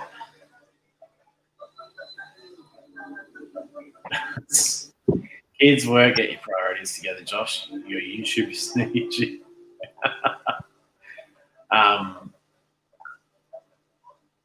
Where is it? No, I'm missing the comment. But that's one thing that, I've loved about, you know, you and me are on opposite sides of the globe. We've run into each other and we've been able to collaborate with each other. I've made you eat Vegemite, which you enjoyed, obviously. That was good fun. I had such good fun doing that, and the black scent challenge. You're the other side of the world, but you don't feel it sometimes, man. So I'm delighted that you guys put me up to those things. Certainly after the Vegemite one, the black scent one, most of the fun was in the anticipation, because I kind of knew what I was wanting to do, but I was waiting for some of the props to come in and stuff like that, you know. But right good times. While you're talking about that, can any of the mods, can you post the video of the Vegemite challenge and the black scent challenge? Because Dan, in my eyes, you've easily won both of them. And for anyone that hasn't seen this, there's 30 people here right now watching both of us. That I reckon there'd be a few people that go, "What are they talking about? I want to check this out." Because when you first had What good fun it was, though, man. It was such a good idea. And I'm glad. Yeah, but In fact, could I? Is it okay if I say thank you to somebody for one of those? yeah, go. So it was the guy that did the guitar for me, Johnny. He's in a band called Attica Rage, which isn't the biggest band, but they did like WWE events and festivals and stuff, you know. So I knew I needed some guitar that would be okay on YouTube, like thingy wise, what do you call it? License wise and all the rest of it, copyright wise. So I'd kind of phoned him up and said, look, this is what I'm looking for. And the next day he sent me 3 or 4 pieces of music that just worked perfectly. No, the one that I picked was just exactly what I needed. No, so I wanted to give him a wee holler and say cheers for that because it did help me out. But yeah, I had such good fun. I think I said to you when I did the Vegemate one, the looks on people's faces when I went into work and says, anyone got a kangaroo, was priceless, right? So the second time for the black scent one, I needed a crocodile. So I was like, so has anybody got a crocodile? And they're like, right, here he goes again. What are you wanting it for? I says, because I've got to fight a crocodile on YouTube. So that raised some eyebrows. Which is there's like a news thing or like body found with a crocodile and a kangaroo. Like, oh no, who it was? It was that dude. He came in and started ordering things. I could see it work. That was a third time animal wise, right? My mum is mad about elephants. She's nuts about elephants, right? So for a gift at some point, I wanted to know the way you can adopt an elephant, like through a charity and stuff. Give them money and you get updates on how it's doing and stuff like that. So I made some preliminary calls and spoke to a guy about setting that up. So after my lunch, I went back in the office and I'd phoned this guy back, and he was asking, right, so he does like different animals, right? So it can be an elephant, a giraffe, whatever, right? So he says to me, what you want in? And I was like, oh, it's an elephant. And he says, there was a choice over how you could get the certificate. So I wanted it sent to me so that I could put it in a nice frame and send it on to my mum, no? So at some point in this conversation, I've looked up and everybody at work has been like, no, because they're only hearing one side of it, right? And all they heard was, no, I want an elephant. And then the next thing I heard is, I want it delivered. So when I'm in asking about all sorts of animals these days, you just got to go, all right, okay, yeah, you must be up to something. I've got the Zen Ginger is trying to find the Vegemate one. She's put the Daniel's Black Zen Challenge video up. Just want to say a quick hello to Cooper's Aquatics. How are you, dude? Clint's Aqua Tanks. Thank you. $2 super sticker. Hang on, I need to see the sticker. Doesn't show me there. It's a red thumbs up. I like that. Thanks, Clint. Appreciate it. Trying to type on StreamYard and then it coming over on YouTube. It doesn't work properly. Oh, there she goes. Zen's found it. Monica Lynn, I really thought Black had a pet crocodile for a while. I didn't get the joke right away. What joke? What are you talking about? Is it real? I don't know what you mean, Monica. I've gone completely blank. While you were talking, I'm like, oh, I've got to ask about that. But now I've gone absolutely blank. So while I try and remember, what is in store for Daniel keeping fish in the next couple of months?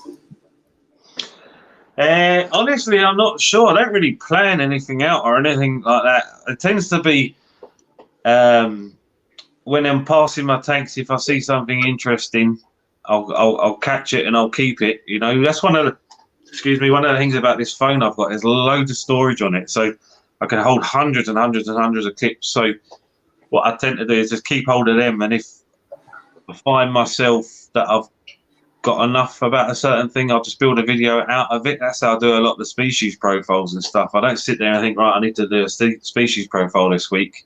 I'll just be flicking through my phone and notice I've got a lot on a certain species, and I've had them long enough to learn about them and enjoy them, and figure I can answer some of the questions in people's minds that they'll be looking for.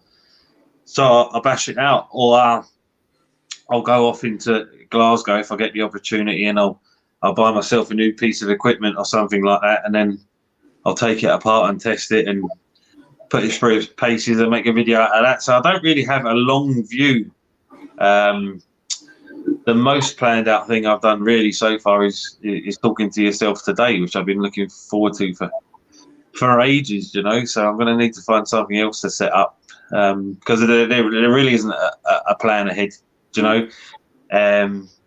I think I said at the beginning, didn't I? You know, I don't call myself a YouTuber. I don't think I'm a YouTuber. I'm a wee dude with a camera and a few tanks that loves the hobby, no, and kind of shares what's going on, no. So I don't have ambitions or anything like that. I'm not a number chaser. I don't chase numbers. I don't ask for subs on my videos or anything like that. I just put it out there, and hopefully folk get something out of it or enjoy it, or both sometimes. And when they drop me a comment to say so much, it means the absolute world. But I'll be doing this forever because it's just another way that I enjoy spending time with my tanks. And as long as I've got something that's interested me, I'm going to share it with my channel.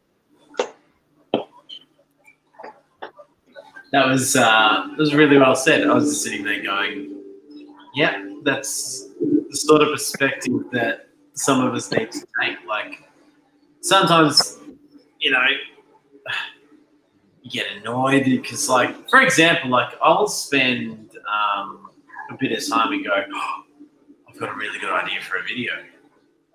I'm going to do that, and I'm going to make it look really pretty. I'm not going to put my face on it so it looks better. I'm going to do this and that, and I'm going to spend 3 days editing it, and then I'm going to put it out, and I think, right, thumbnail and logo and all that, and it just goes, and it gets really disheartening because you think, oh, I was trying to do something that I thought would be really beneficial to the people that I talk to, and who cares, maybe it will help some, you know, new fish keepers or whatnot.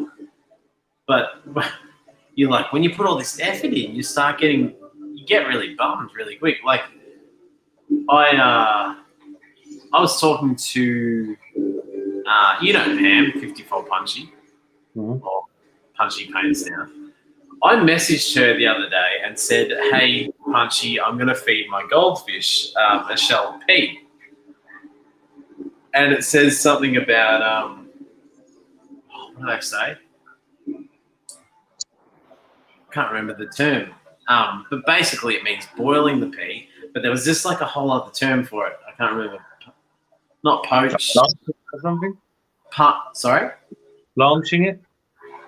Yeah, maybe. And I was like, oh, Pam, do you know what that means? Because I'm thinking I'm going to boil this pea and then give it to this fish to see if it helps, because it's floating at the top. There's something wrong. And she's like, yeah, that's what you need to do. And so I did it, and it worked perfectly, and made a video about it. And like, yeah, so did the research, did the footage before, did the footage after, spent some time on it, put it out. It's the worst performing video I've put out in the last 6 months.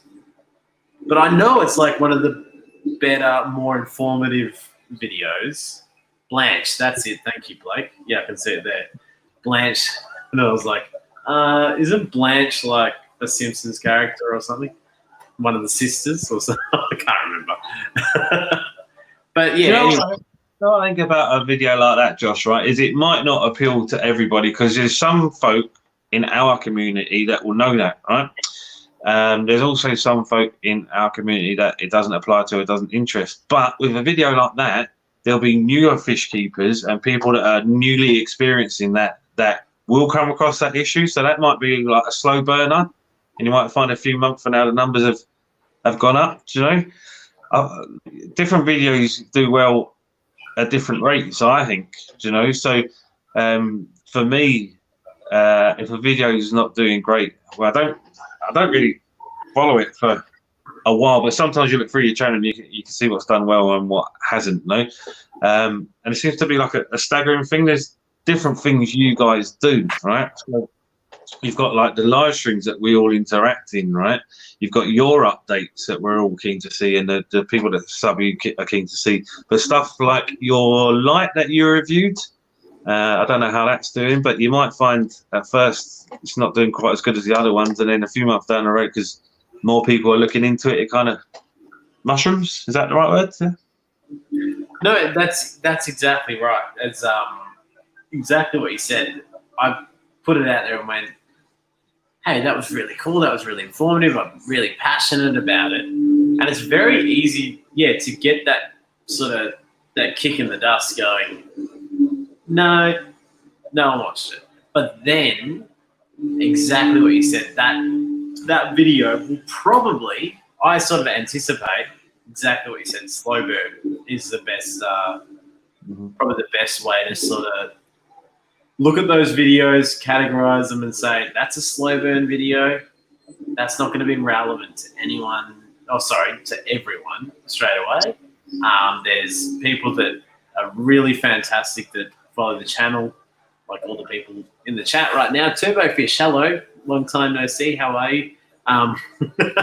Golden Girls was Blanche. That's right.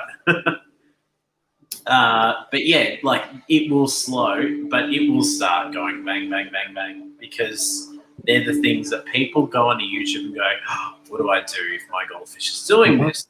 That it will do that. And it's really funny because I think what's disheartening to a lot of YouTubers is you put those videos out there and you go, that looks fantastic. The music sounds good. I spent ages editing that little bit and making it look really good. And then you put it out there and you get a couple of views and go, this is too hard. But if you go back 6 months later and have a look at it, you'll be like, oh, that's still going. Like, whereas I find if you put out the video that goes, hey, bang, check this out right now, it goes straight away, and then it just peters off, and it either doesn't exist anymore, or if it's a good enough topic and video or whatever, it'll peter off, but it won't ever go away, so it'll slowly get stuff as well. Sequence Aquarium, how are you? Sorry, I thought I missed. Parboiled.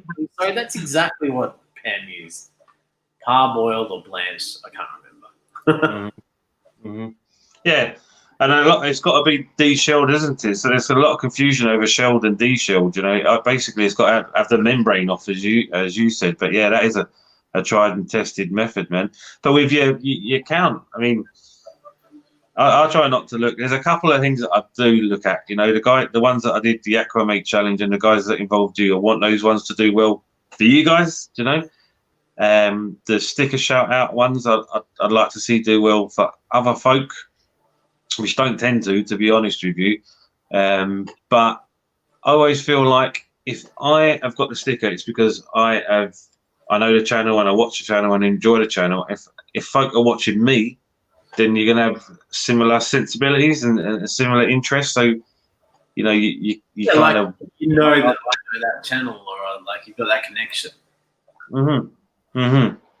So, yeah. So otherwise, I really don't look at the numbers. You know, I'm doing this because I love it. And not just the hobby side of things, because making the videos becomes another hobby in itself, really, over a while. I try not to get too overcomplicated about it, but I do have an editing program now, and I do make thumbnails now, and, you know, it becomes another side of it. But then you've got the added benefit, like meeting you guys, do you know what I mean? We've built up quite a good relationship, and, you know, you've introduced me to Blake, and, you know, I think I knew Heath already, and Dr. Black as well. Do you know, opened my horizons in ways I wasn't expecting, and I'm having a fabulous time. I'm having an amazing time, you know. And if all that's going on and I'm not Can't get a lot of views on my videos, you know, I'm a winner.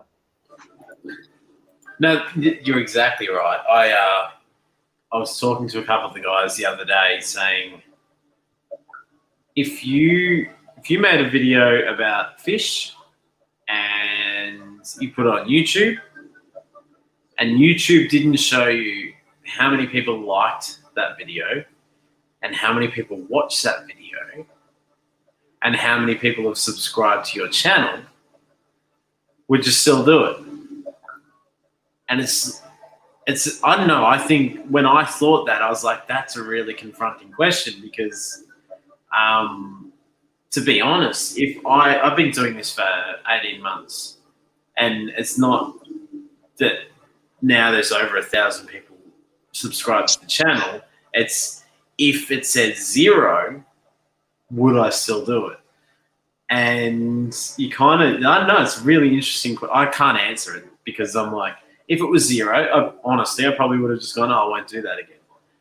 But then would I have shifted my mindset and gone, if it's 0, I don't care if it's 0. Because exactly what you said, the editing process becomes a hobby. So I'm looking after my rasboras right in front of me and trying to grow plants and my shrimp are breeding. And then I make a video about it for, you know, and spend 1 or 2 nights editing it, trying to make it look really pretty and put it out there to encourage other people to do the same thing or answer questions that they may have. And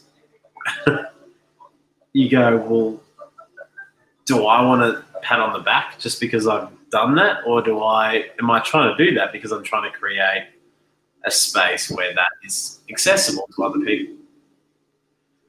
I think for myself, if you ask me that question, I would continue to do it because, number one, I just enjoy doing it so much. Number 2, see if you get one comment, one supportive comment, it makes you feel great. And I'm always going to get that on my WhatsApp because my mum watches every video that I make and sends me a wee message telling me what she thinks about it, and it's always a great comment, you know. But I tell you, I shouldn't have got to me at all. No, I know it happens all the time, and that. But I just happened to glance down at the numbers on one of my videos, and there was that downturned thumb. And I was like, what have I done? You know, what's terrible, you know?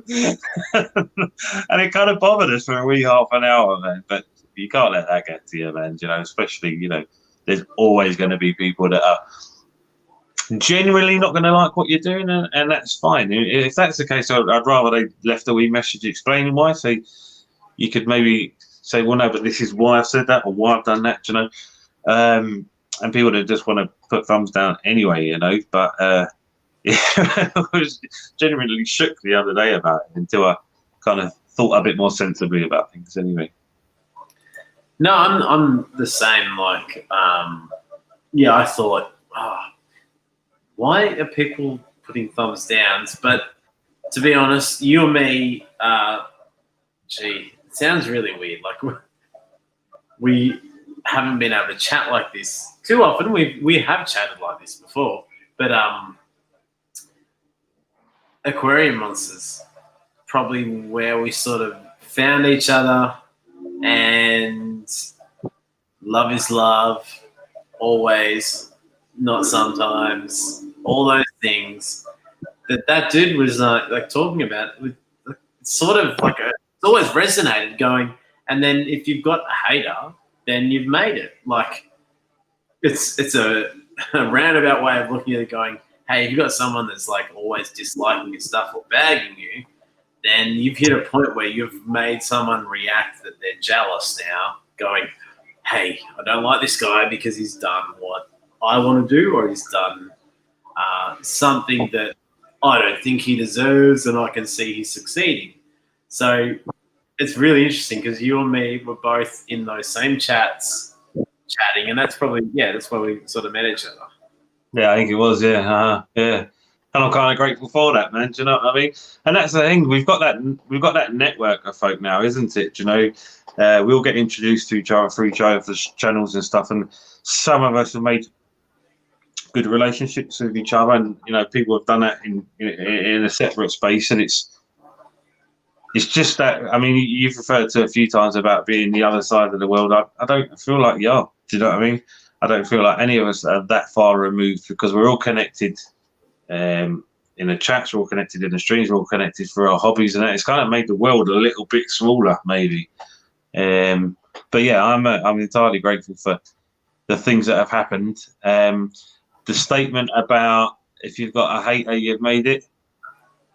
I don't have to work too hard to get into trouble, depending where I am, So yeah, I did like that you said that, yeah, because it did soften that kind of feeling around it, yeah. But yeah, I think I'll try not to look. I'll try not to look, because you can't really get.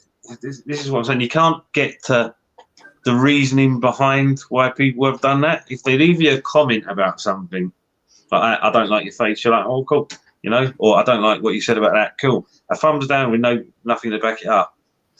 You could do your head in overthinking it. Do you know what I think? So you just let it go, didn't you? Don't worry about it. And as you say, if you've got a thumbs down, you've got a hater, and if you've got a hater, you've made it. I know it's that whole thing ended up getting pretty awkward and weird, but yeah, I know there's some certain lessons to learn out of it. While we are still chatting, because this is the longest Aquamat experience I've done yet, so you can tell me, all right, I'm done, but I'm just enjoying having a chat with you. Can you take me through the channels on that sticker board or photo frame that you've got? Yeah, I can do that. Yeah.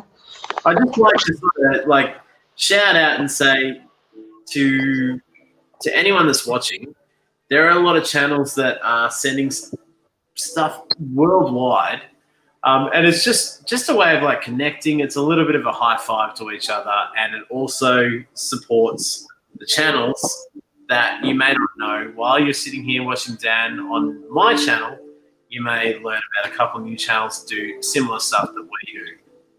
Well, it's getting a wee bit of a reflection up there, so I'll take it down and I'll run through them real quick. I've not lined that up very well, have I? There we go. Right. Okay, so Blake, that's in the chat. Blake's Aquatics. He's going to be big. I'm telling you that. I told you that before. He's doing really, really well. Got huge fish room. He's not allowed any more subscribers.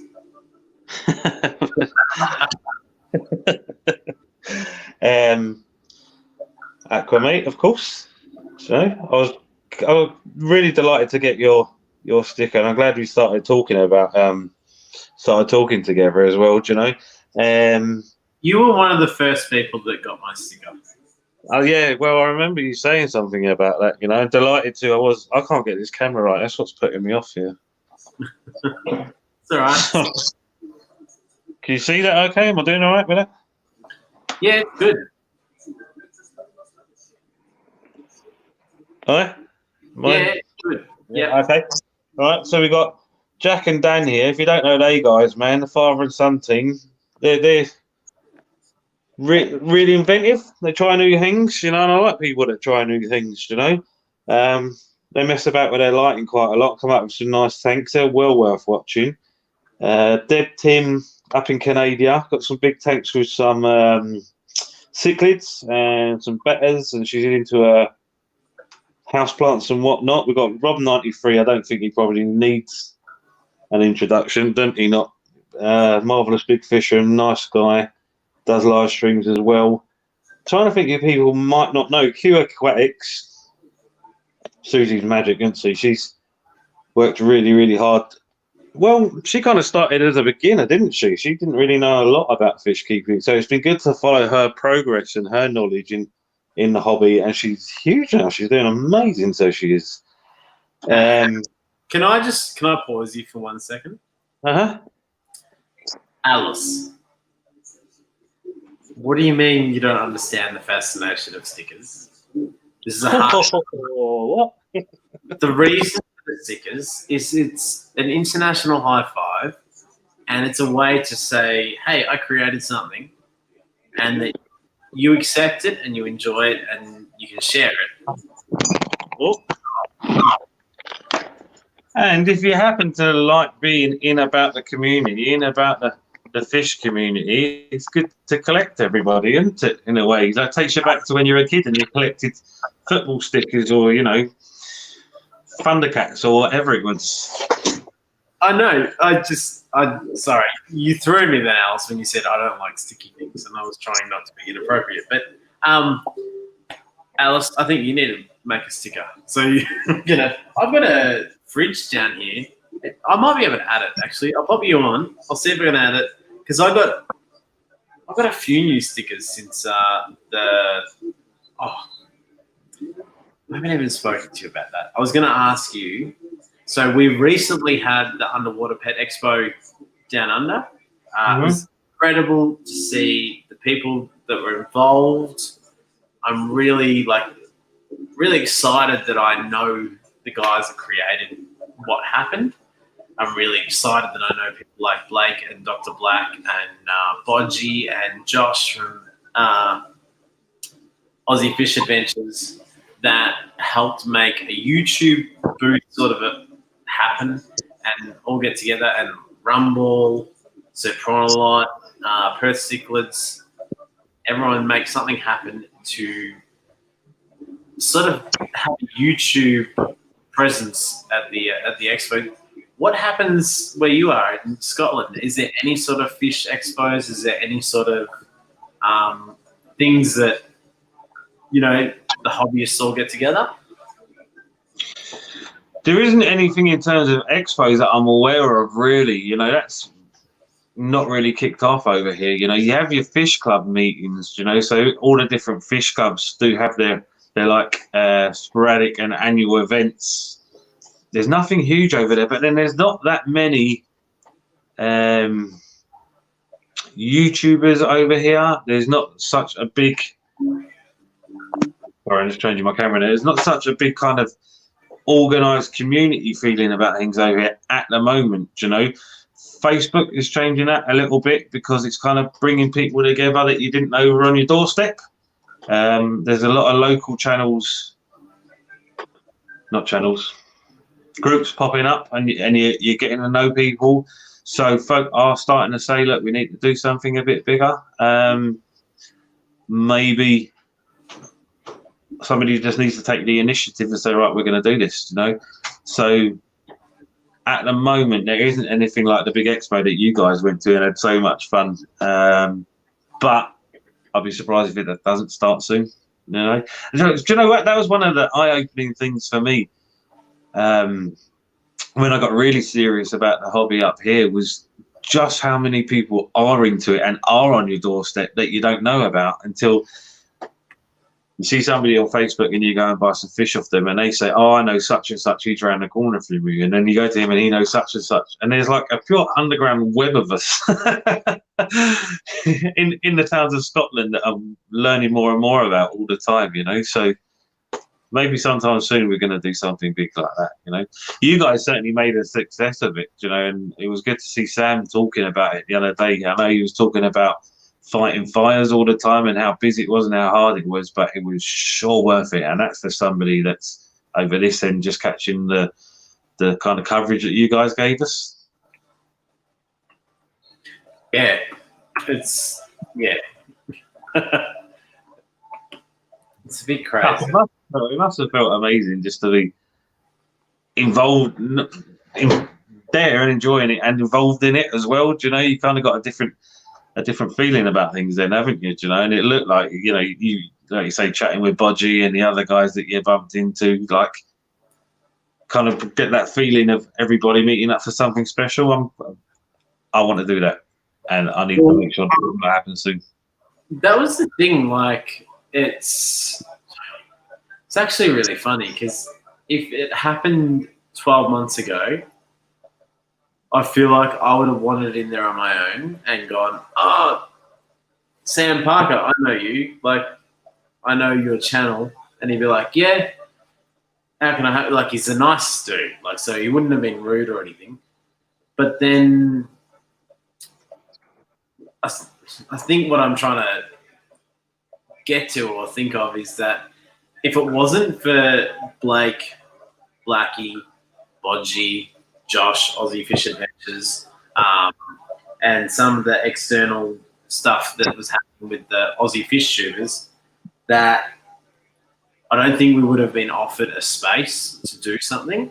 And then what was incredible, I know probably bad timing for you, but I had a stream with Dr. Black, Blake, gone blank. Did I miss someone? Sam Parker was there, but I feel like we had another visitor during the stream. Anyway, we had Rumble was there. We had a stream 2 days ago and spoke to Sam, who was the organizer of the expo, and said, "What did you think? How did it go? You happy with it?" It's the inaugural underwater pet expo in Australia, so there's always going to be some pros and cons. And what does he think about doing it again? And it did well, like it did really well. So it's going to happen again next year. From what we got from that conversation was that it's not going to happen in another state. It's going to probably stay put. So we're not going to take it around the country yet. And what was really cool was he said that we were a part of it. And we had show bags, we were giving away a few things. And we actually, Blake mainly, wasn't me, Blake mainly attracted some people towards our stand through social media, through his amazing videos that he does, through his knowledge. And all of a sudden, there was a bit of a market in that expo for YouTubers. So just like the ones in America, I don't know, obviously over in Europe, but they have a fish tuber stand, and that's what we're going to do from now on. And they're actually going to spend a bit of time and effort and make it something next year. And I think we're going to be heavily involved, Dr. Black, Blake, and myself, in making that into something that's going to be pretty special, because if you're there for like an 8-hour day, what the whole plan was this year was that the three of us would just sit there and be able to talk to everybody and just take it as it comes. And it didn't really work out that well. So I think what we might do is have a Dr. Black special and a Blake's Aquatic special and a Aquamate special and a Bodgy from Australia special, and hopefully a Sir Prawn-a-Lot special, and a Thirsty Rabbit special, and do like one host every hour, and then bring in different manufacturers, different food supplies, different aquascapers, just different people from the industry, and like get really involved, that was a lot of fun. Well, you know, I suppose the thing that I like about watching the different ones in the US and your ones in Australia and stuff is it's just that excitement about the hobby and coming together, whether it be the traders, whether it be the YouTubers, whether it be the public. Everybody's excited, and they're excited about the aquarium hobby, and you don't really get that en masse like that anywhere else. Do you know, the busiest you're going to get is like a store that's pretty busy or something like that, and then people are kind of focusing their own wee world. But those events are all like shared excitement about it, and that's something that I think is amazing. You know, we do have a couple of shows here, but it's only for like the businesses. It's a trade, an actual trade event. So I've dropped a couple of hints a few times to store owners I know to take me along. Nobody's offered yet, but I still don't think it would be the same without that. The different people there, the YouTubers, the public, everybody coming together and, like I say, sharing that excitement about things that we're into. I think you're exactly right, and I think that's one of the things. I have like maybe 5 local aquariums, and I don't have like a lot of value to them right now, I suppose, in, you know, if I go and buy something or whatever and I say, hey, you know, they gave me a discount, this food's good or whatever, it's not it's not going to be like of monetary value to them and say, hey, this is something we should think about. But I actually think they really should think about it. And I'm not trying to get like a freebie or like a leg up or something, but I feel like fish tubers as a little bit of a whole are going to be like a niche market that can extend the reach of the local fish store. So certain things like it's because it's really interesting to me because like I look at it from a business perspective and also just like a logistical perspective that my local fish stores, one is a big African cichlid keeper. The other one's an aquascape keeper. The other one's like they've got some monster fish and they've got some, discus and that sort of stuff. But they've got lots of really good tanks and equipment and that sort of stuff. And I'm like, man, if you guys sort of like got together and we all supported each other and I put something out there, that maybe it would help you. And you don't have to give me anything. I don't want anything. But if you want to support that light or whatever, then, you know, I'm going to have to use it to show people more. I don't know. I just feel like there is a place for what you're doing and what I'm doing and what a lot of the people in the chat are doing that I feel like that might be the future. Like for a local fish store, you're not going to go and buy a TV ad or a radio ad. I feel like you need to connect with a community that's then going to promote what you're trying to do so that everyone knows where you're at. And if you're a cichlid keeper, you know where to go. And if you're a nano fish keeper, you know where to go. And if you're a aquatic plant keeper, you know where to go. And that the cichlid keeper will tell you, if you want plants, go to this person. If you want nano fish, you go to that person. Not, we don't do that. Yeah, I suppose at the moment, I think they're trying to use like the social media sites as that place, which I don't know is working that well. But I think you're exactly right about embracing the stuff that we're doing appeals to a different set of people. For some reason, I'm not convinced that promoting what we're doing on Facebook transfers very well. Not saying that about the Fish Notification Squad. I'm saying about some of the other groups, even the local groups. Facebook people don't seem to like YouTube, right? But then that means there's a whole lot of people that like YouTube out there that could benefit from. The businesses could benefit from our exposure to them. I do think you're exactly right about that. I think it takes a time though, because like the social media groups that businesses would focus on would be in a local area, whereas we're a bit more global. You know, I'm sure a lot of the people that watch my channel are in America, England, US, Ireland, all over the place, you know. So once they're confident that they've built up a following in a certain area, I think that will come. But again, I think it's hard to pinpoint just how many people share our hobby in our local area because it's a bit more anonymous.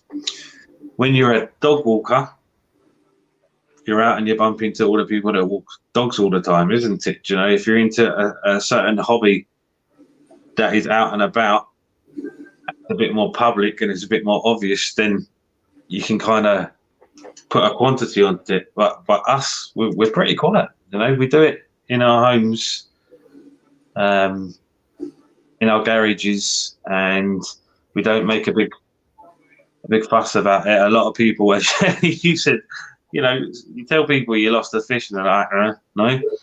A lot of people don't really be into the same thing as we do, so we don't talk about it as much with people that are not interested. So maybe, you know, it needs to build that kind of awareness in it, what's around the particular YouTuber, how many people in that area are following that YouTuber and listening to that YouTuber, and then I think that could possibly come, you know. I think you're right. Like it's a high risk thing too. So I know, like, if so, have you ever heard of what's his name? The King of DIY. I think I heard reference to him at some stage. See, so we know, you and I both know, it's like 1.2 million subscribers. Awesome. Absolutely love the dude. Love what he does. Can't agree with everything he does, but I'm probably one of those guys that's like 90%. I'm with him and learning from him rather than criticizing him. And yeah, probably the one person that I would love to meet and have a chat with. Totally jealous the other day. Do you see Oddball Aquatics had him on her channel? They had a chat. I didn't see that, no. Oh, well, that happened. She was on the channel a little while ago too. She did a rap about him and tried to win tickets to the Aqua that he was doing, and that's where that Aquarium Monsters won that challenge. And we were in a chat, and he called Aquarium Monsters while he was doing what you and I are doing right now. All of a sudden, the phone rang and went, "Hey, I'm King of DIY, Joey." I went, "What?" But anyway, what I was trying to say is,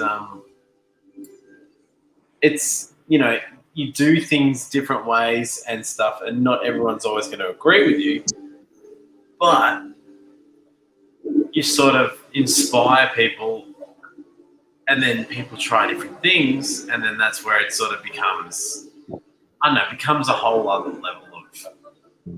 Yeah, you can't please all of the people all of the time, can you? Do you know what I mean? So you put out stuff that you think is going to be interesting to the majority of people, and I do find that it can be pretty unforgiving. Do you know, if folk have been enjoying what you have been putting out, and then you put out one video that they completely disagree with, some people can be pretty harsh about it. Do you know? But that's the reality of the media. What do you call it? The type of media that we're involved in. Do you know? Yeah, and that's exactly right. And usually that's when you start playing with. Let's go for. We'll go for that. We'll go for the shock value. Matthew Collis, how are you? Kerry Nature, haven't seen you for a while, other than at Chappie Street. That's right. Good to see you. How much shock value do you sort of go for with things? And I actually thought about that with my last video. That's as we were talking about before. I think eventually it will do well. It's a very informative video. It's going to teach people stuff when they're struggling. They're going to look for it. It's going to happen. It's not about, hey, I made a video and that will help me grow as a channel. It's hey, I made a video that I know will help people. But yeah, it's I don't like it when people do things like shock value to get the views early days, and then it dies off, and then you get 5,000 like buttons and you get 2,000 dislike buttons because everyone starts to go, what were you trying to do? Like, you weren't. That wasn't why I clicked on the thumbnail. Yeah, I think that's people with different sensibilities and different priorities, though, isn't it? I don't think that either one of us are trying to get to 1 million thumbs up on a video overnight or anything like that. And the ones that do employ those tactics can't keep that up for long. So, what's the point of having a couple of videos with loads of thumbs up if you're not really A, doing what you enjoy, B, getting your message off that you want to get off, and C, making it last for any sort of amount of time or the credibility that goes with that. So, if it works for folks, it works for. I try not to be too critical of anybody else of what they do, because we all think differently and feel differently and have different experiences and different ideas, right? But yeah, I mean, for me, I don't think that's what we're about. Can I do something that's a little bit different? A little unscripted? Well, no, I'll say yes. I trust Um, you. Trust you. Go for it. talk for a moment. Right, But- okay. Oh, Dr. Thirsty Perth. I want to play this video to the people here. Don't know if you've all seen it, but this is why I love this dude. That's great share. There it is. Sorry, just trying to work this out.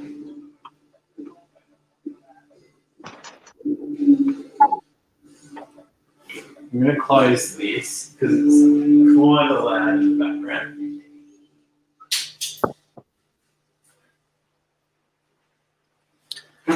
And then go.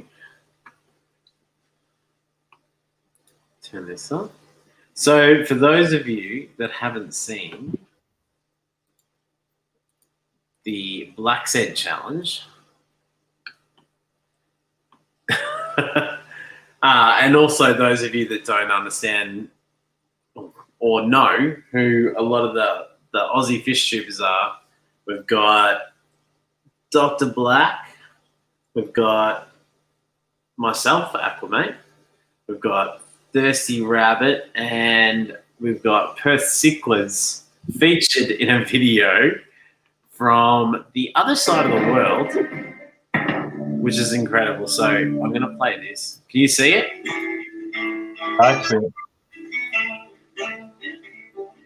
Oh, Oh, it's on now. you see it? Got it.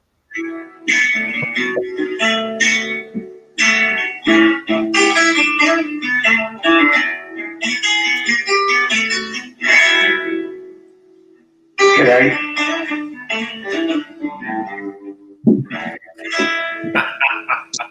Sit over there and thank yourself. Still makes me laugh as well, to be honest with you. Jackie, yeah? Standing in for my mate DKF while he's out the back feeding my crocodile. Just about to get my brekkie, but hold on a minute. Hey, little fella. Where do you come from? You're a beaut, ain't ya? We'll go and take you somewhere safe in a wee bit, but come and have some breakfast with Blackie. That was my attempt at making a Blackie beard, Alice, is what that was. And butter.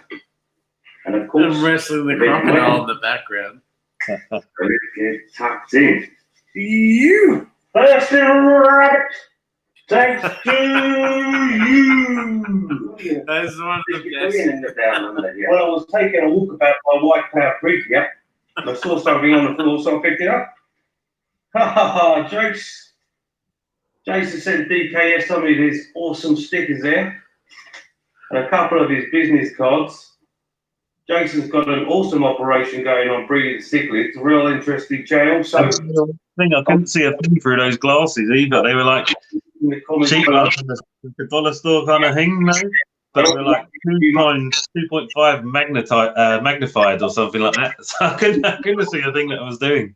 hey, and if you like your Aussie fish tubers, you should probably check us out at all. Thirsty Rabbit, thanks to you.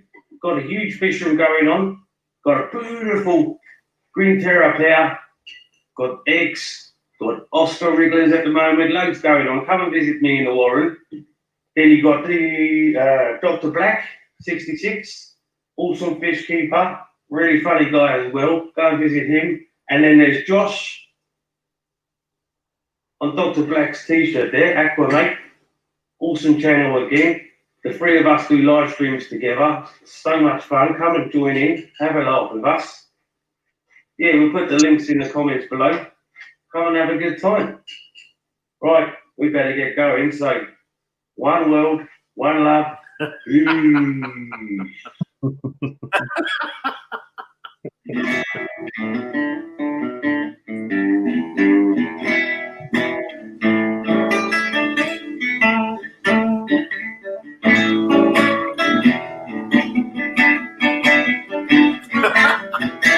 love the mug shots.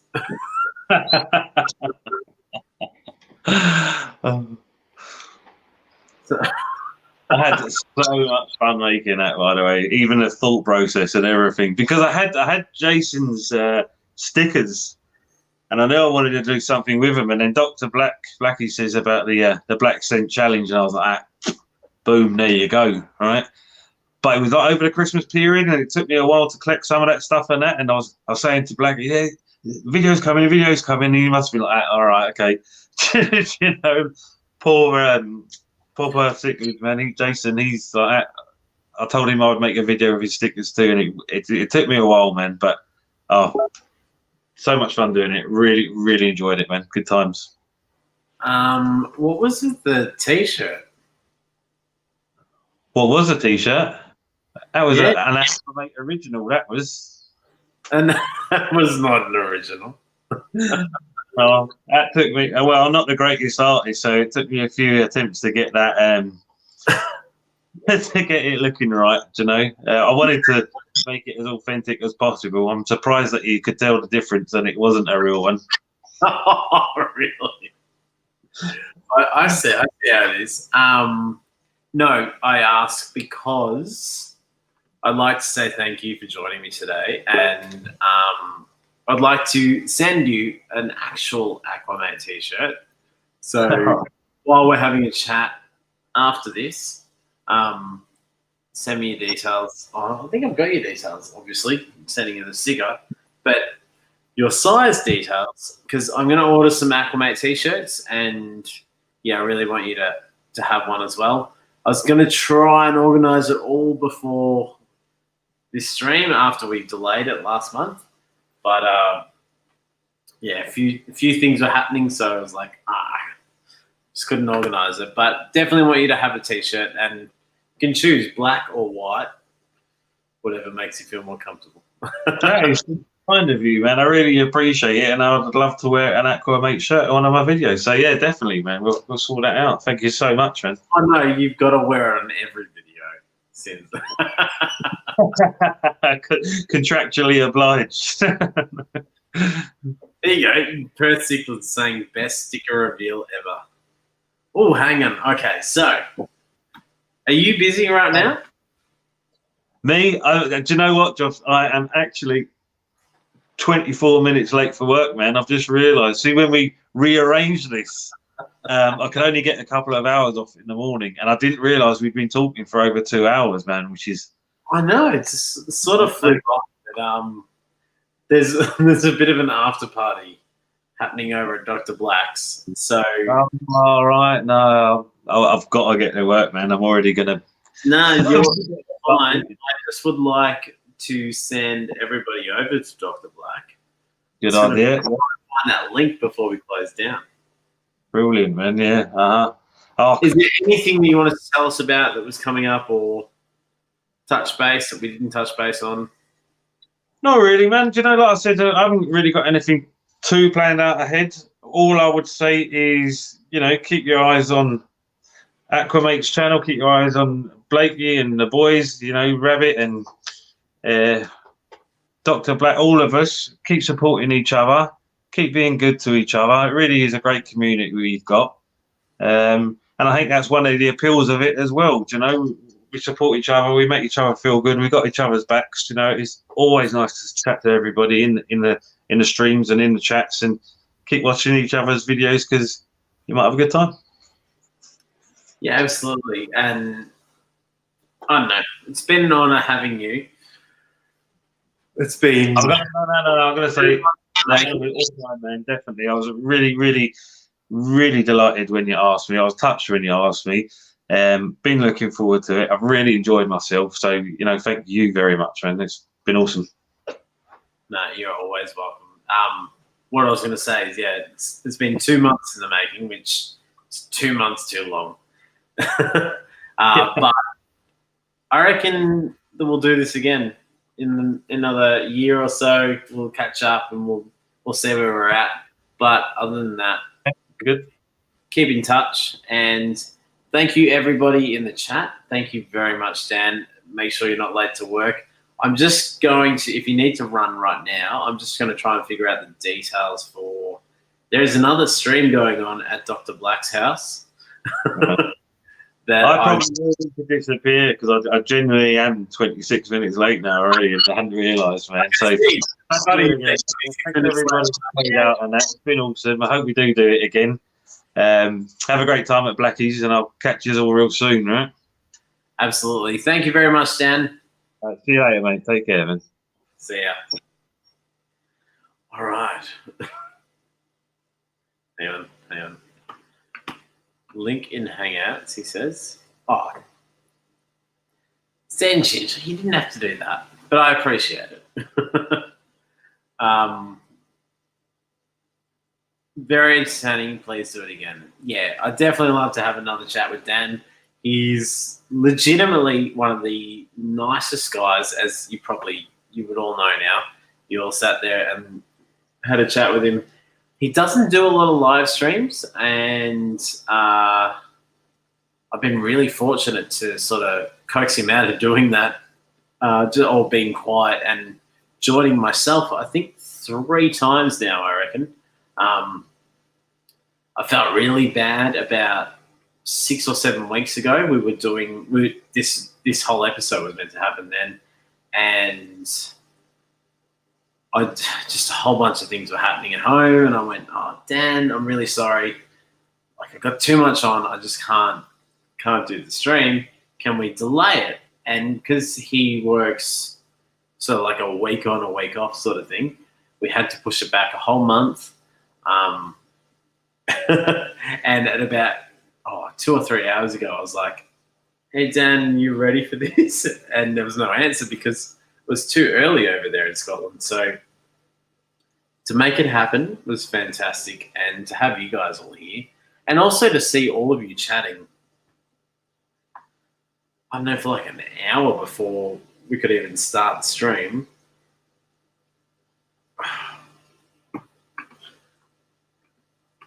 It was really good. I'm just trying to... Not this one. Jace, where are we? Oh, hang on. Need to ask Blackie. Are we going live, Blackie, or are we not going live?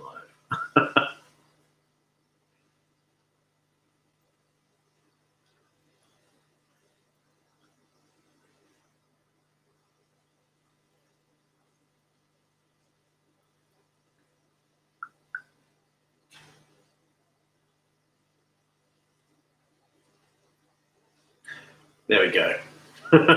That answers the question. He's just gone live. All right. I told you to all leave and then me not tell you where we're going. So, Dr. Black.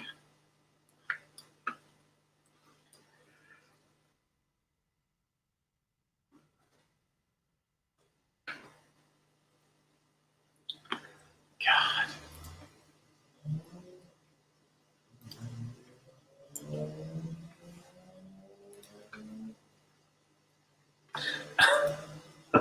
Join this one. Oh, there he is. All right, so I'm going to send the link over while I'm doing this. Thank you very much, everybody, for joining us, because I really appreciate it. We'll jump over there.